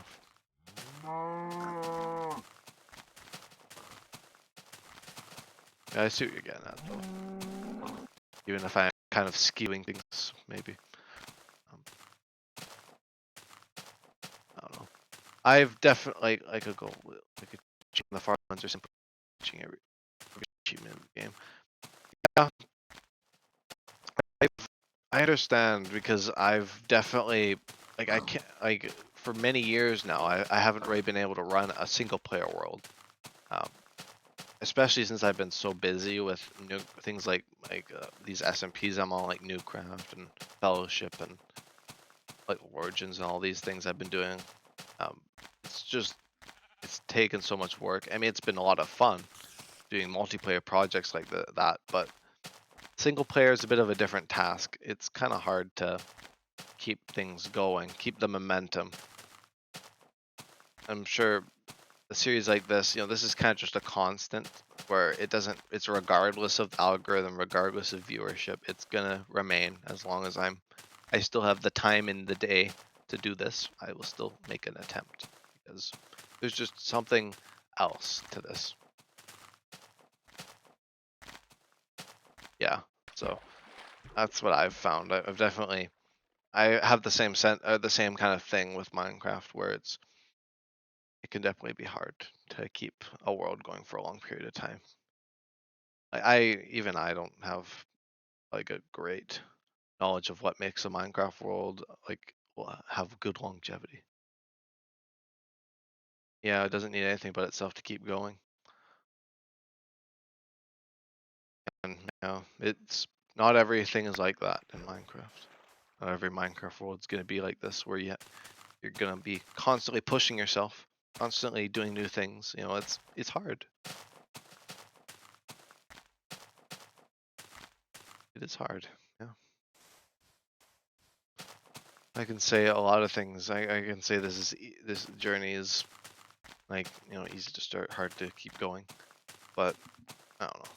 It differs from what you're trying to do. At the end of the day, it's what you're trying to do that it's different. And this isn't a standard survival world. This isn't me. I'm not. Uh, I'm not just sticking at one base. I'm not building huge settlements. I'm not playing with friends here. I'm not trying to. Um, I'm not trying to innovate, at least in this series. Um, and it's not everyone's cup of tea. Things remaining constant like this is maybe not what everyone wants to watch or wants to commit to. Something so similar like this. But they've said the Farlands are just that empower or they have that kind of effect on me that I just want to go. Just want to go get to the Farlands, and I'll do what I need to do. And not everyone really has that kind of drive. It's hard to get a drive like that going.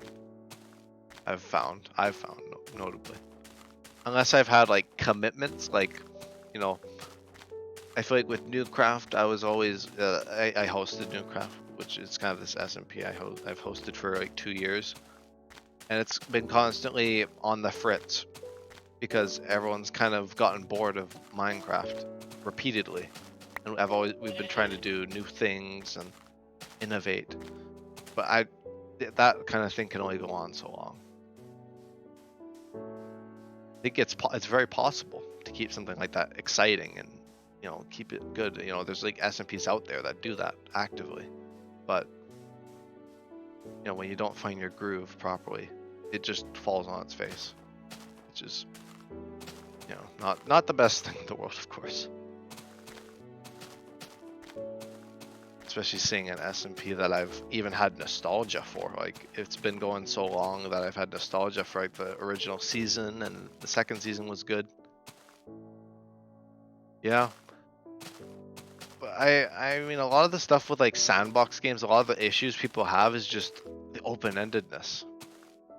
Like, the lack of most objective. I mean, Minecraft has minimal progression and achievements, but once you've done that, you know, a few dozen times, like, you know, you gotta really start innovating to make it new. You gotta find niches. You gotta, you know, put spins on everything. You gotta constantly be trying to think of what people want, or if you're doing SP, what people want, or if you're doing single player, what you want. You know, no, it's yeah, for sure. I definitely think as infinite as Minecraft is, it's definitely got its limitations for motivation. Not that it's impossible, of course, but it's hard. Is the point. Is the point I'm trying to drive.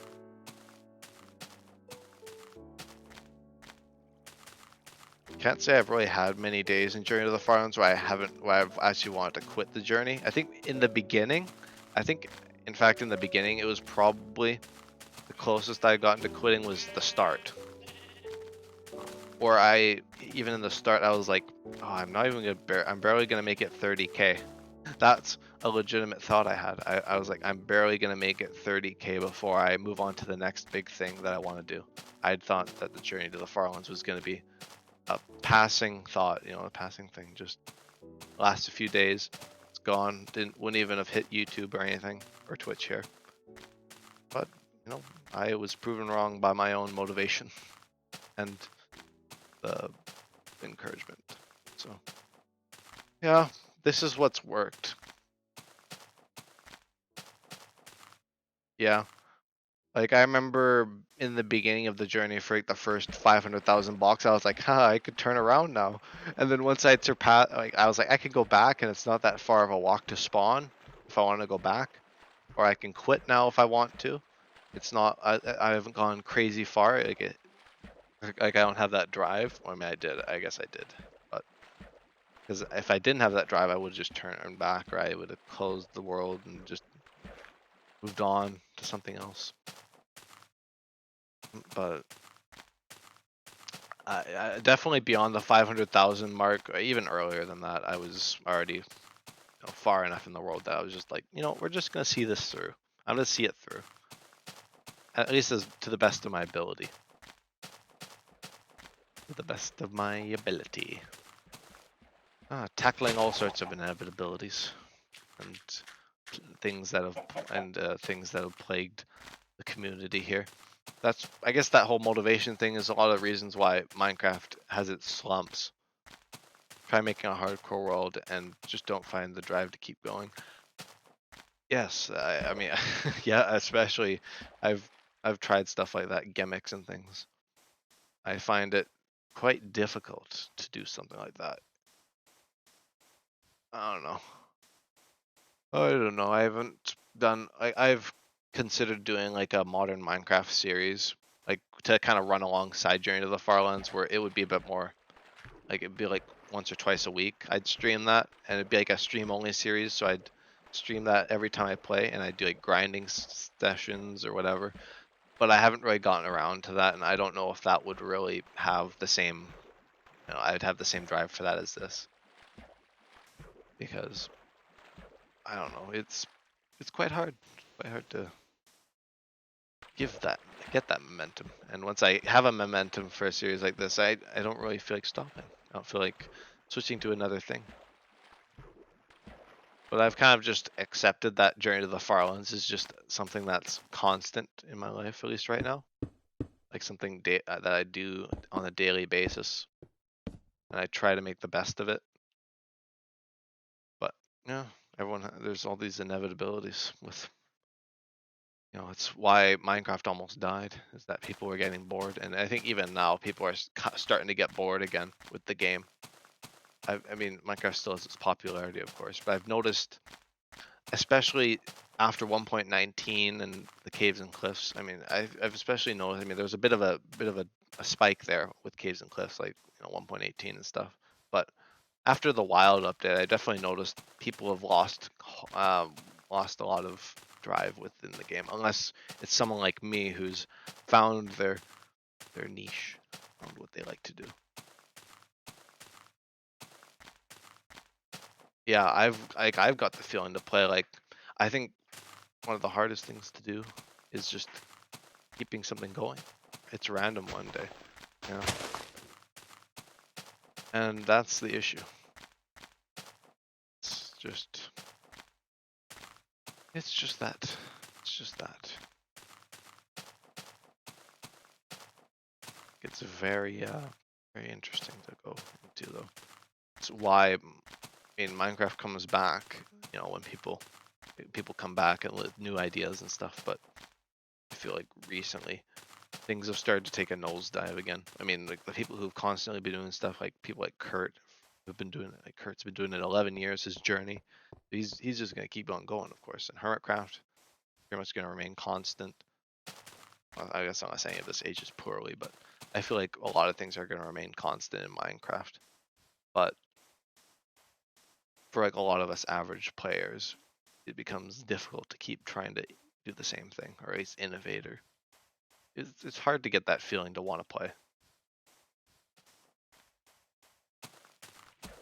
And that happens with a game like this that's gone on for 10 years, or not 10 years, it's gone on for like longer than that, 13, 14 years. So it's an interesting dilemma. And of course most people just move on, but can't do that like me.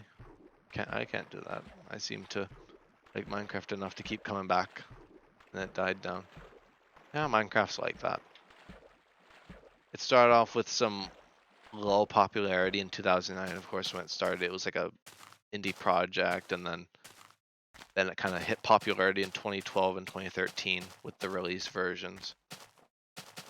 That was kind of when it really spiked for the first time, and then it remained relatively constant until it kind of died in 2015, pretty much. I think that's when Minecraft really hit its first. 2014 and 15, late 2014, most of 2015, Minecraft was kind of eh.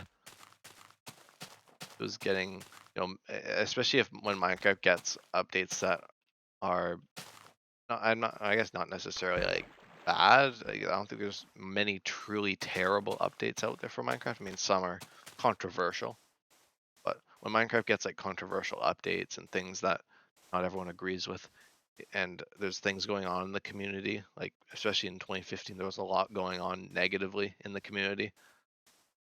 And even like surrounding now, even now you see that happening again. And I guess it was back in like 2019, 2018 that Minecraft kind of came back, especially 2019 and even 2020 and recently. It's been pretty good. It's definitely had its ups and downs.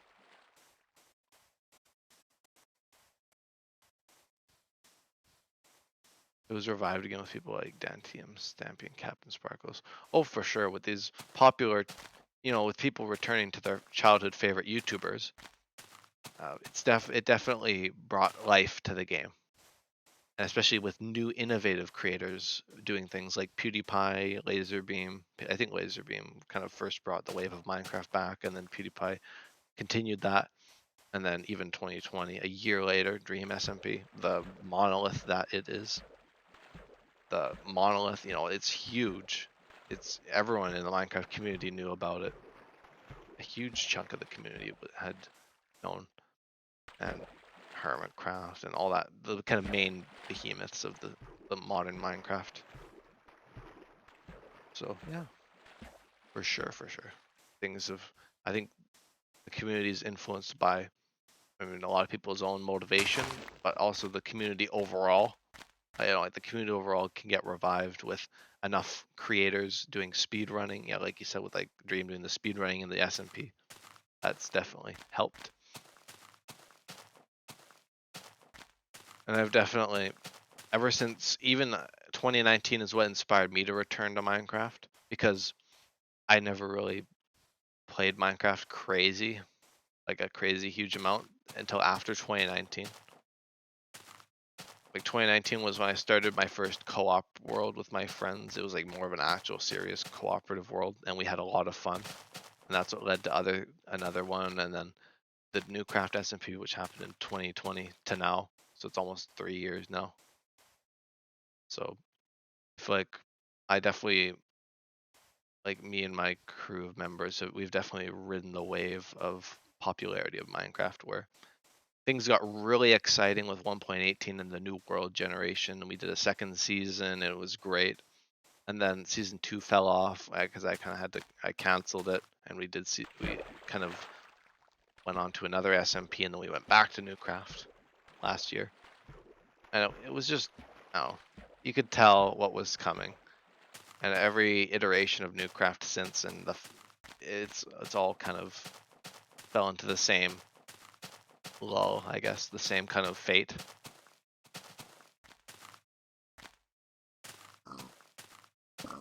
Yeah, stuff happens. You know, I mean, a lot of people who played Minecraft a long time ago, think like a lot of smaller creators who did multiplayer worlds, who don't do them anymore. It's usually just because, people move on. Things happen that, gets people turned off of the game. And that just happens. People move on. There's generations of gamers who've played Minecraft, entire generations. There's quite a few generations ago. Like there's elderly people who play Minecraft, middle-aged, adults, teens, pretty much almost every life stage plays Minecraft. I mean, sure, in different quantities, of course. Most people who play Minecraft are, either like middle-aged or kind of adults or teenagers now or children. But there's definitely communities, and it's been a generational game, and that's what that's kind of a lot of the stuff that's happened. People have moved on with a game that's gone on for like 14 years, 13, 14 years. So it's definitely, things happen though. The game spikes and it falls from grace, and everyone's like, the game's dying. And I think you even see that now with people being like, the game's dying after the mild update and all this. And, me and my friends lost motivation in our world, which just happens. I've seen it. Yeah, the fact that Minecraft has gone on for this long is a testament to it. Like, accounting for all the complaints, Minecraft as a game, something went right, clearly, with Notch's initial vision, which eventually became, Mojang and Microsoft's vision, or I guess mainly Mojang, but like the initial vision of Minecraft, like the concept, it just worked. Even accounting for all the dips and all the controversy, Minecraft is still a strong game. There's a reason why people are still playing it now. Even if people lose their commitment and they lose their or many people lose their drive to keep going in their worlds, there's still always people playing, which it's remarkable. There's still these niche communities like old Minecraft, like I'm doing, or like the Farlands stuff. There's still a niche Farlands crew. There's niche, so many niches, so many big communities that have sprouted. So it's huge, remarkable impact on mainstream media as a whole. YouTube, the internet. I feel like Minecraft's played a huge role in the development of the modern internet now. Like the gaming world. Even people who hate Minecraft, I'm sure can see that. People who have a disdain for Minecraft, which I haven't met too many people like that, but there always is. A game this big, a game of any size. Oh, lots of talking.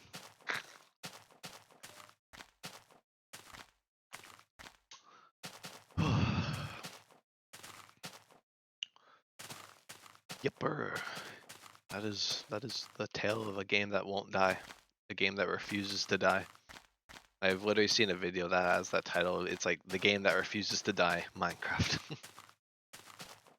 which is very true. Very true. Even through all the tears and emotion. But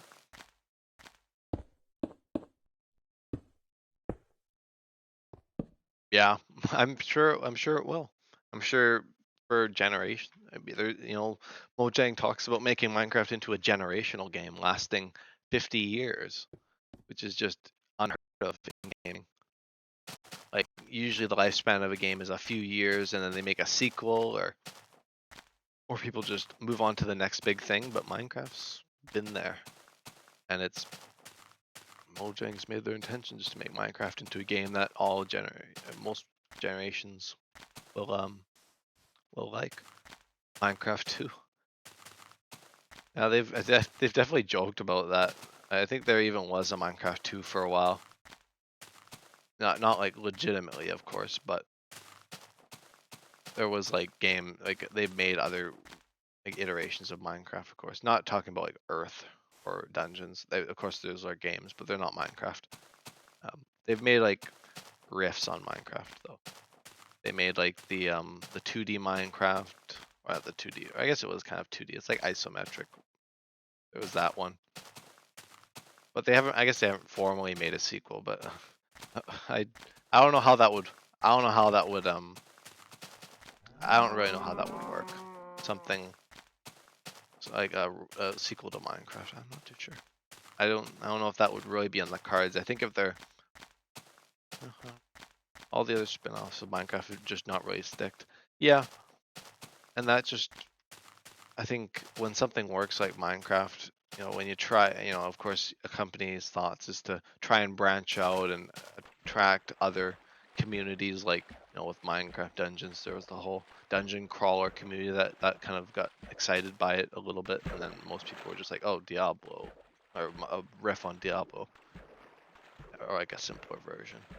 And then there was Earth, or I guess Earth came before, and Earth got canceled because Earth got removed because it just wasn't popular enough. But Minecraft just refuses to die. Just refuses. Like when some of the worst things they've done to Minecraft.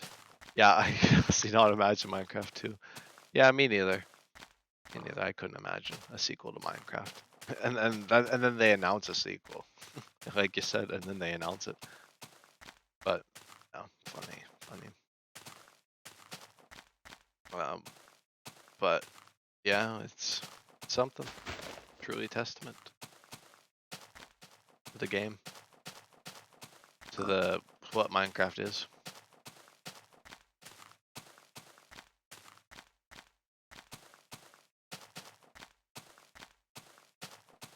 Lovely.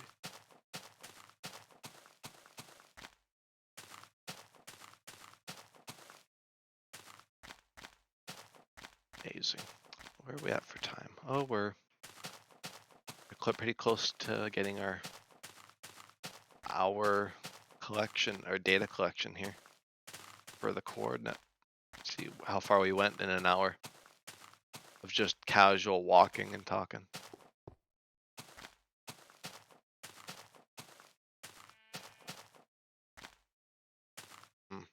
It definitely had moments where it was dying. I was thinking earlier. I was like, oh, it's funny how like a game like Minecraft, like the worst moments of Minecraft are just a few controversial updates and maybe some controversial people, of course. There's always that with gaming, but like the worst things that have happened to Minecraft were like things like like hunger being added. People were devastated when that happened. Well, not devastated, but people were like up in arms. People were also up in arms with the combat update and wild update, as people put it, the wild update. That definitely got some people, disappointed. But I feel like, if that's like the worst stuff that's happened in like 10 years of this game, that's not too bad. Some more mid-tier updates or something. I feel like that's all right. I feel like for a game to go on this long, it has to have its lows, especially. Like it's not gonna remain at behemoth for all of time. I mean, it may, but it's all video game time.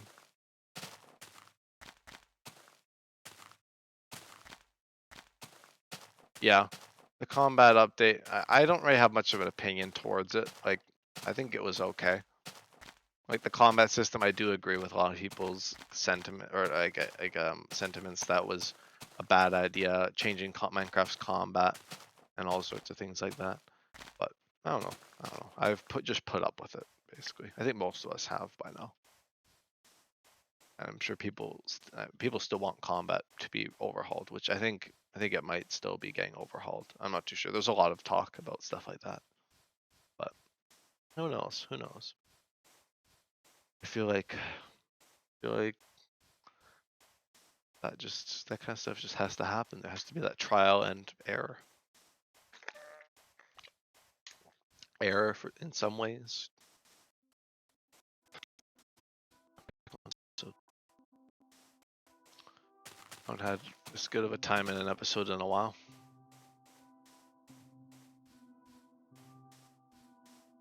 Oh, let's see here. Oh, where's the sun at? Oh, it's there. Got 3 minutes, and then I'm gonna get our coordinates, and then I'll see how much further I feel like streaming.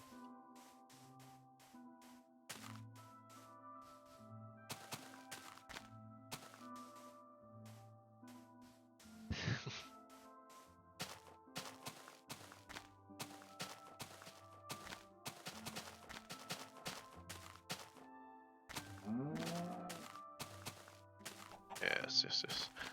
Oh, oh, I don't have any beds, do I? Poor me. Poor me. Poor me forgetting to make beds. Oh, I can't remember everything in this world of Farlands. Can we grab the sticky note? No, it's 2 minutes. This will be quite a genuine quotient at how much I walk per hour. So you'll be able to get a bit more of an accurate view rather than me just being like, oh, what's a ballpark estimate here? Let's do some shady estimates. Get a bit more of a realistic answer. You know, it's not an average, but you know, it's better than nothing. Better than probably my ballpark estimate, I said. Oh, let's see here. Big old desert. Some unpredictable terrain as always, as Minecraft do. We're way over here. 1 minute. 1 minute. Oh no, I guess it was 10:05 actually. Never mind. 3 minutes still. Then might have to do the bed if I run out of time. So that might hinder my timing. No, I'm just kidding. It doesn't hinder it because I already do that multiple times during the hour anyway. Once more is not going to change things. Make things more realistic. How about that? Oh.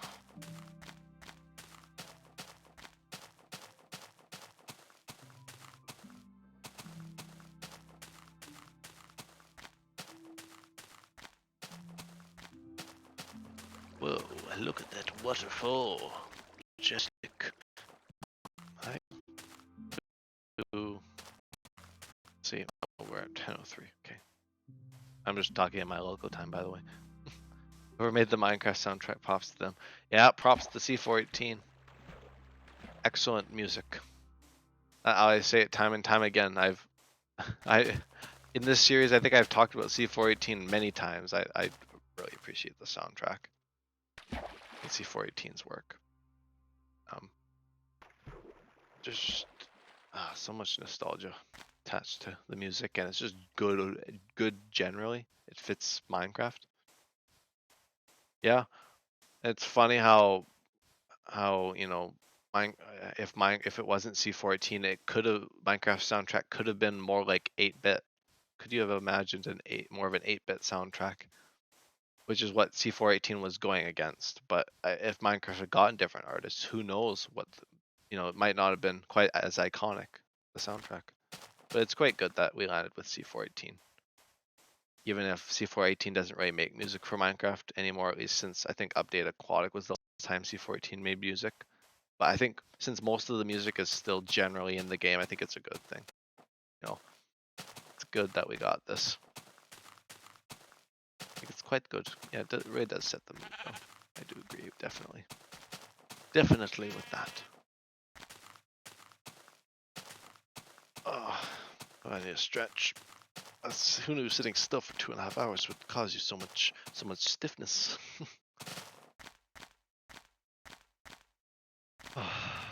Lovely. Oh, got some X-ray. Oh, and I've been streaming for 2.5 hours and I haven't found a surface spawner. Well, it's a surprise. Actually, I've gone entire 7-hour streams with not finding them, so that's actually not surprising. And yes, you can actually find spawners on the surface in beta. I've captured many of them on camera here. Not necessarily like, it's not like I can see them from level here. It's like down like with like sand filling it up or something. Like gravel. Maybe if I can find one within the next, no, it might be another episode. Yeah, I like to do that. I like to just go back and see things. Oh, we gotta do our coordinate quotient here. I just remembered. Okay, I'm just gonna pause the game here. Alrighty. Let's see. 2126667. Ah, isn't that wonderful?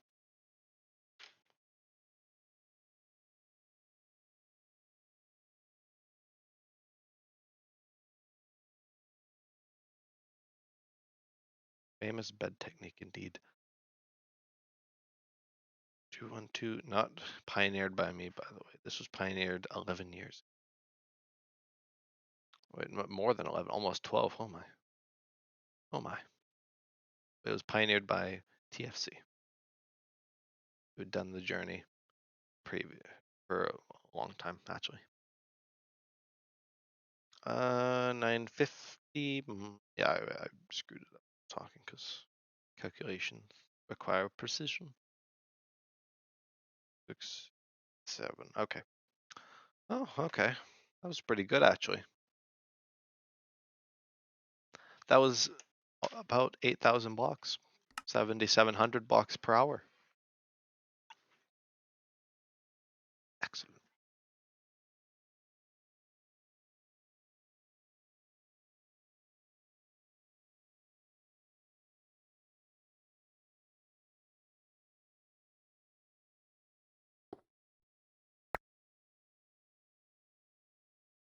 Ooh, I almost threw my diamonds. That's not a good way to treat your diamonds. Them with respect. They are limited. You're very limited. Very, very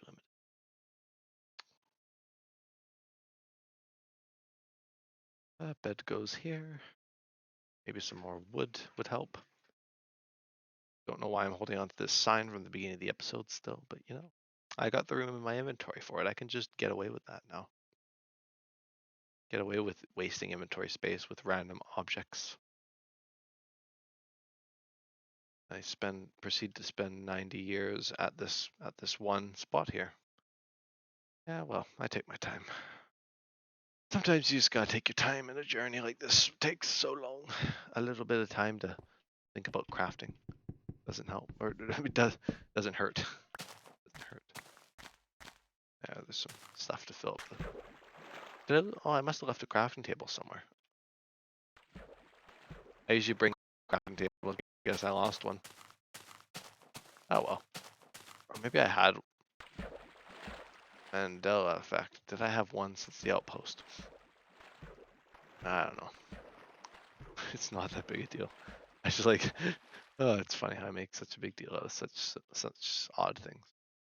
But yeah, I think after doing this for so long, you tend to focus on little things like that. Like, let things go by a little bit nicer. Let's do the famous boat technique. Technique numero 2.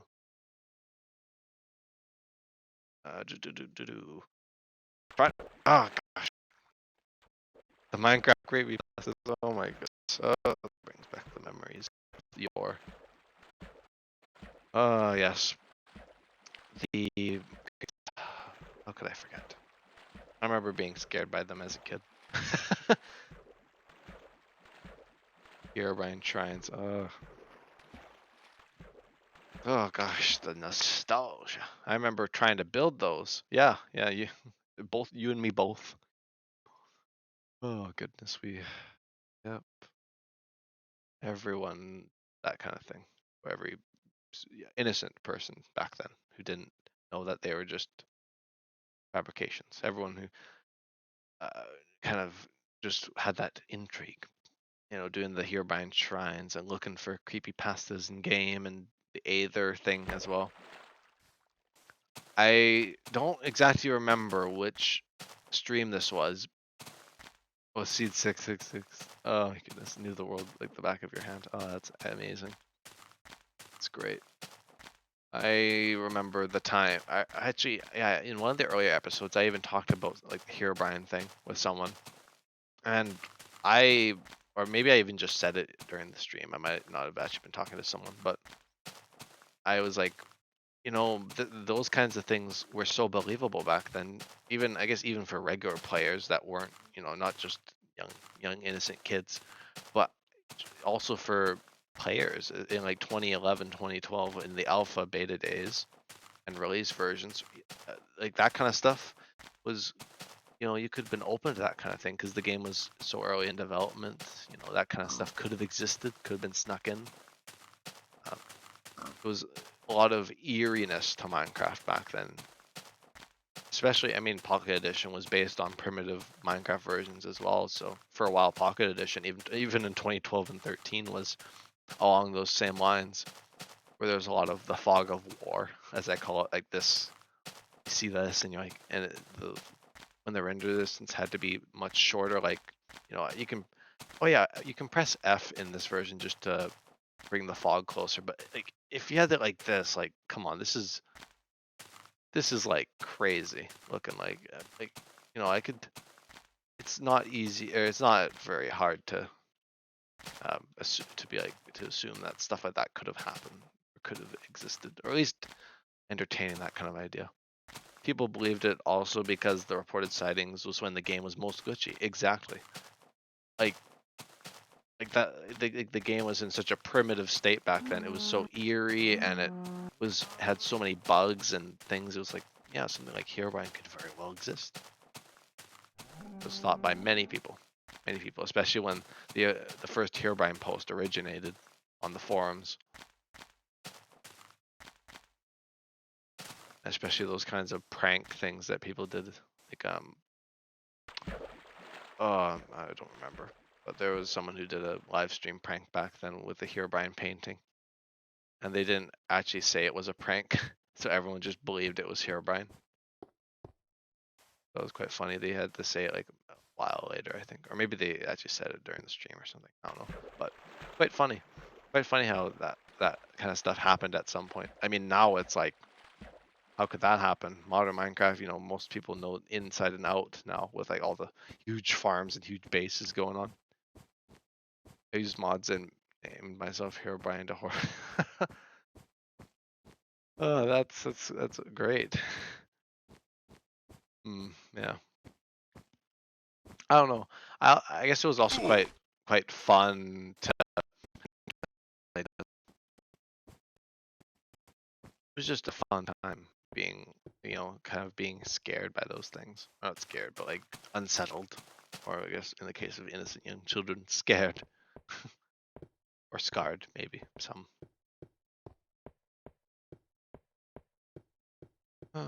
Yeah, the days of Minecraft being so robust that that kind of thing could yeah, that kind of thing could have happened.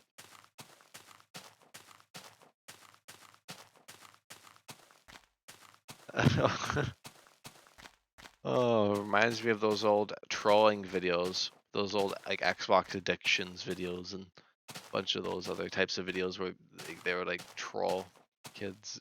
It was just I mean, it was kind of, you know, it was kind of cruel, but it was also funny people back then, I'm sure. And even when I watched them back then, I found them kind of funny, even if it was, you know, scaring people. But you know, scaring people can have humor in it, even if it is a bit cruel. Oh, that's great though.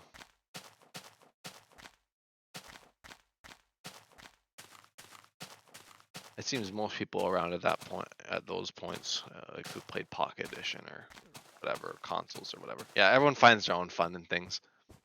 Yeah, certainly, certainly. Yep, that is much like how the sandbox of Minecraft is. Everyone seems to find their own fun, whether it be scaring their cousins or or building huge houses out of dirt and wood. That's good. That's good.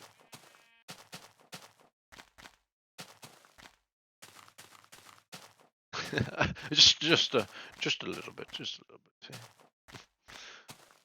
Yeah. Maybe you won't get to see a surface spawner, so maybe that phenomena will still be a little bit of a myth. But yeah.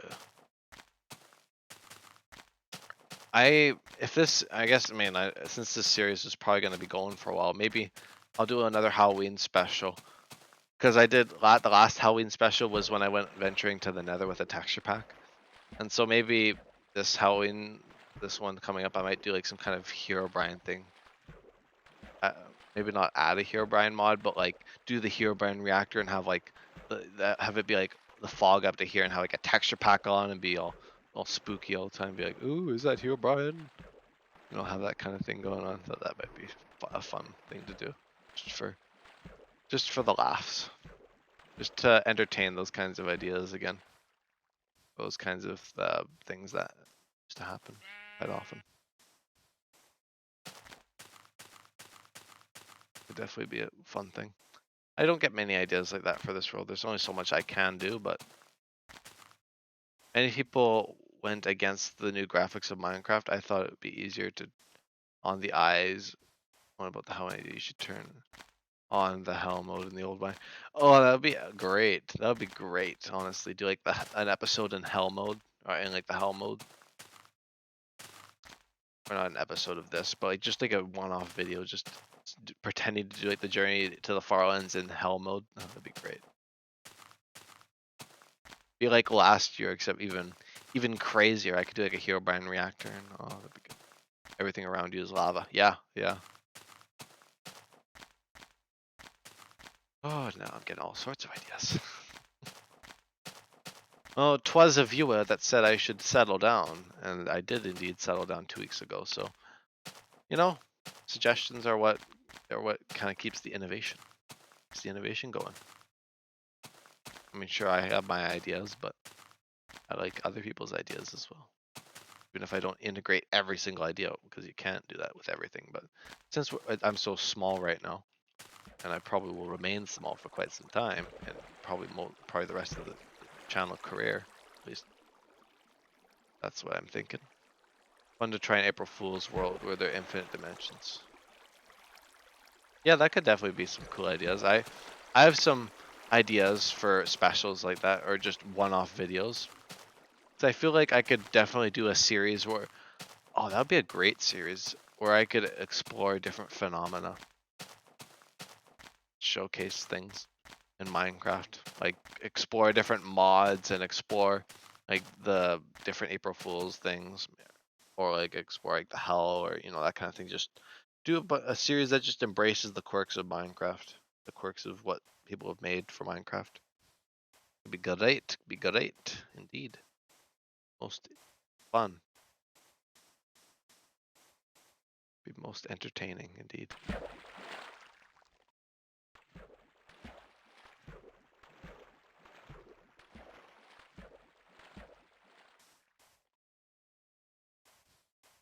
Something like that. I don't know. Just spitballing, ideas.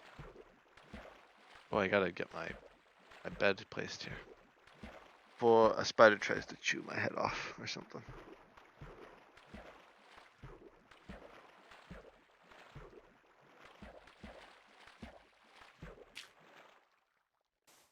Yeah. Oh yeah. I've seen that kind of stuff delved into before, where people get like the portal frames and the spawners and stuff just with glitches in the game. It's great. It's great that those things were obtainable at some point just through glitches. Things like triple chests and the Farlands and duplication glitches, all those things kind of make the game, egg bugs can kind of define the game a little bit or make it a bit fun. Some X-ray every once in a while, which is quite nice. Getting Bardock was cool too, to trap people. Oh, the bedrock. Quite nice.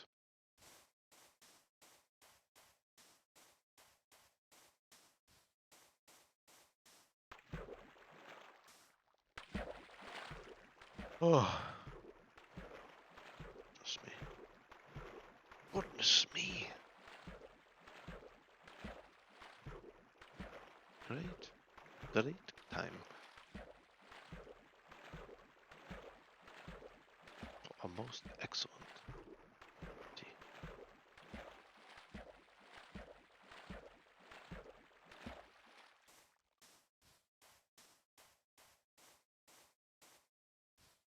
Yeah, I'm getting quite tired. I might clock out after. Oh, yeah, probably after this day ends. So feel free to tap out at some point within the next 10 minutes. Yeah, time definitely flew. The clock flew off the wall. I did not. Sometimes it just get so deep into conversation that it just melts away. All the anxieties. No, I'm just kidding. I'm not really that anxious of a person, but all that stuff just melts away anyway. The minimal amount there is, or there may be, or however much. Oh, yeah. That's the goal. Yeah.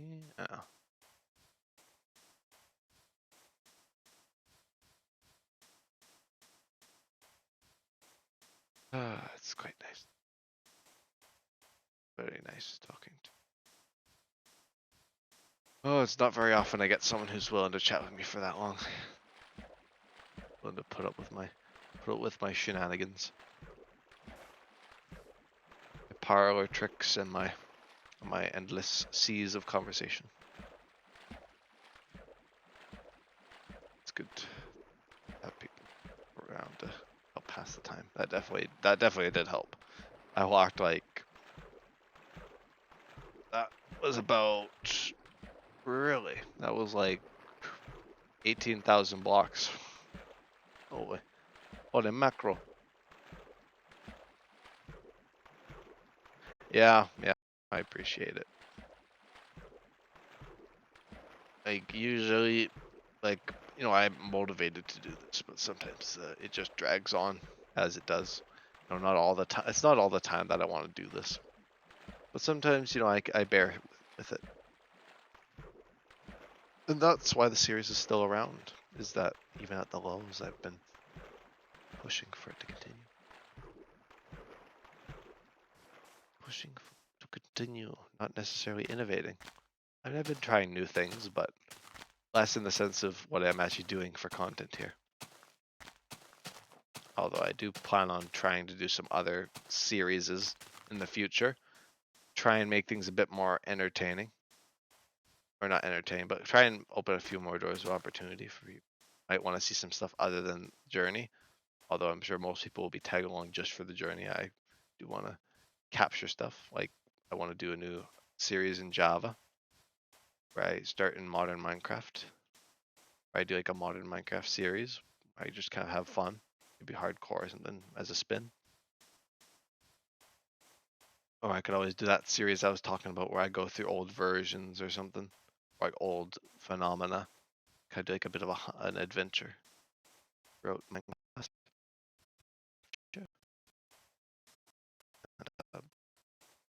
challenge yourself by not being able to jump. Yeah,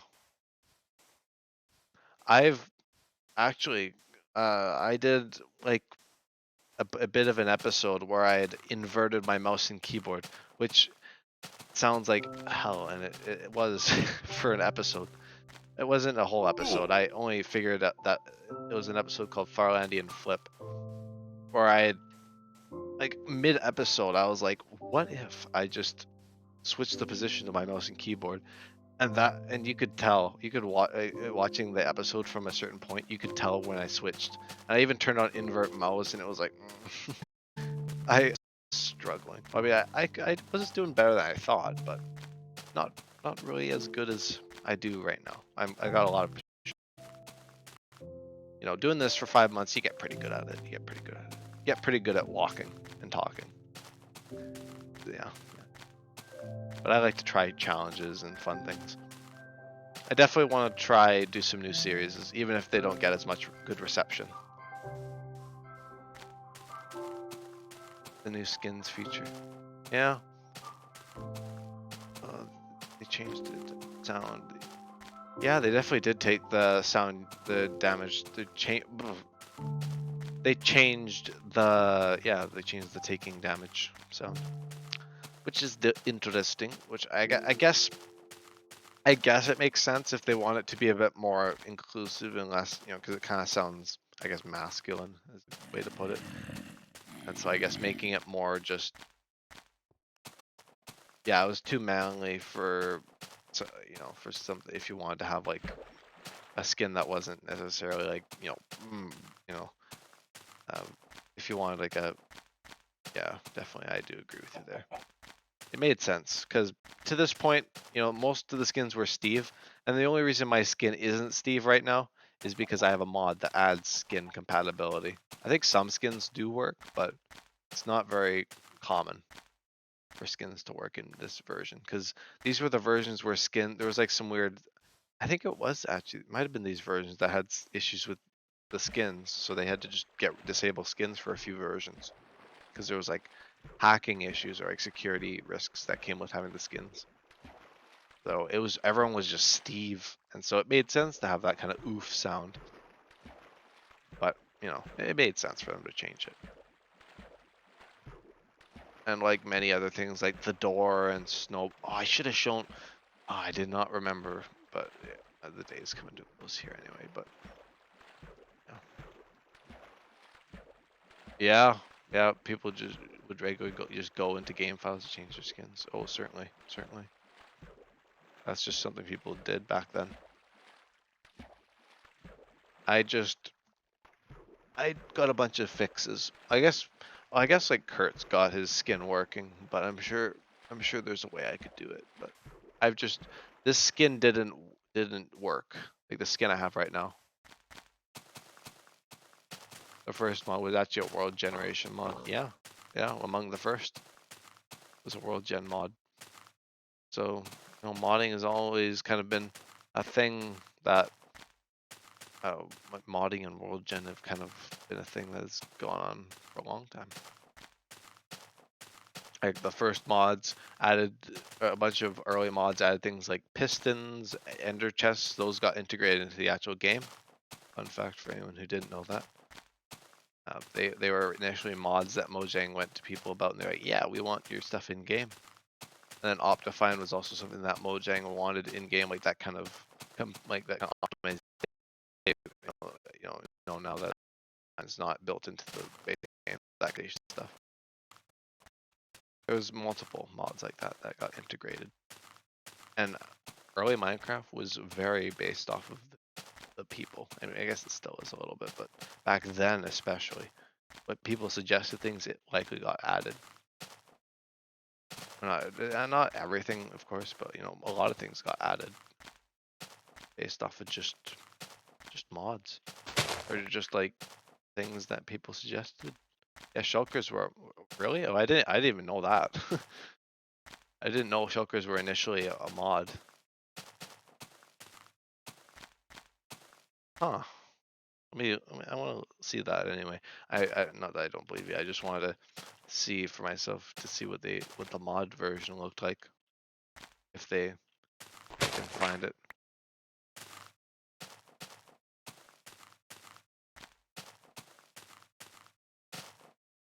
I'm curious now. You got me wanting to see this. Oh, I'm all over the place. When I go one-handed on the journey to the Farlands.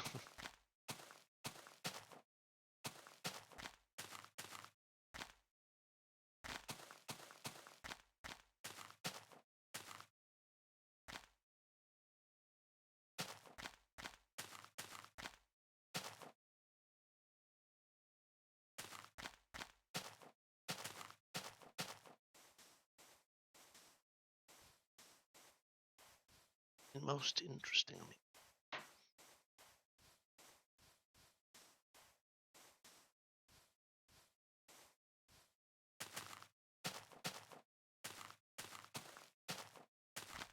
Yeah, I didn't even know that. Wow.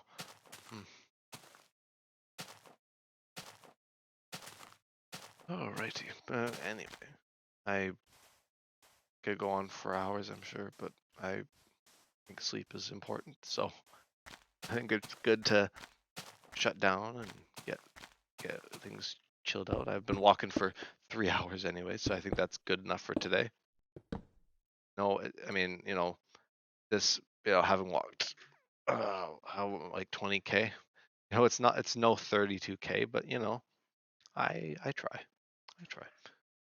Anywho, thank you for tagging along though. Want to check the mod? It's the Ender Storage mod before I leave without any confirmation. Yeah, I might. I want to check out the mod.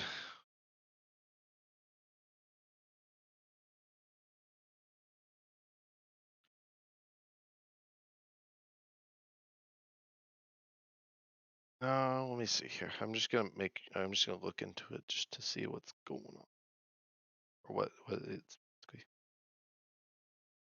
Store their items and liquids in the end. Storage can be color coded, and any storage with the same code will share inventory, enabling across dimensions. The three types of storage were the ender chest, ender tank, and ender pouch. So I know the ender chest inspired the actual ender chest. So I assume one of the other two inspired the shulker, right? That's what I gather from what you said. Unless it's assume that is about correct, maybe. It's my guess. Based on what the wiki says. Yeah, okay. Oh, that's pretty cool though. It's pretty neat. Pretty neat indeed. But I guess since I'm getting quite tired and I've still got one more thing to do. I'm gonna tap out for today. Well, that'll be the end of episode 59 of Journey to the Farlands. Thank you for tagging along, and thank you for showing me some things I actually didn't know, like that shockers were inspired. But yeah, I'll see you later. Thank you for watching. I'll see whoever's watching the next stream. Maybe not. Who knows? Anyway, catch you later.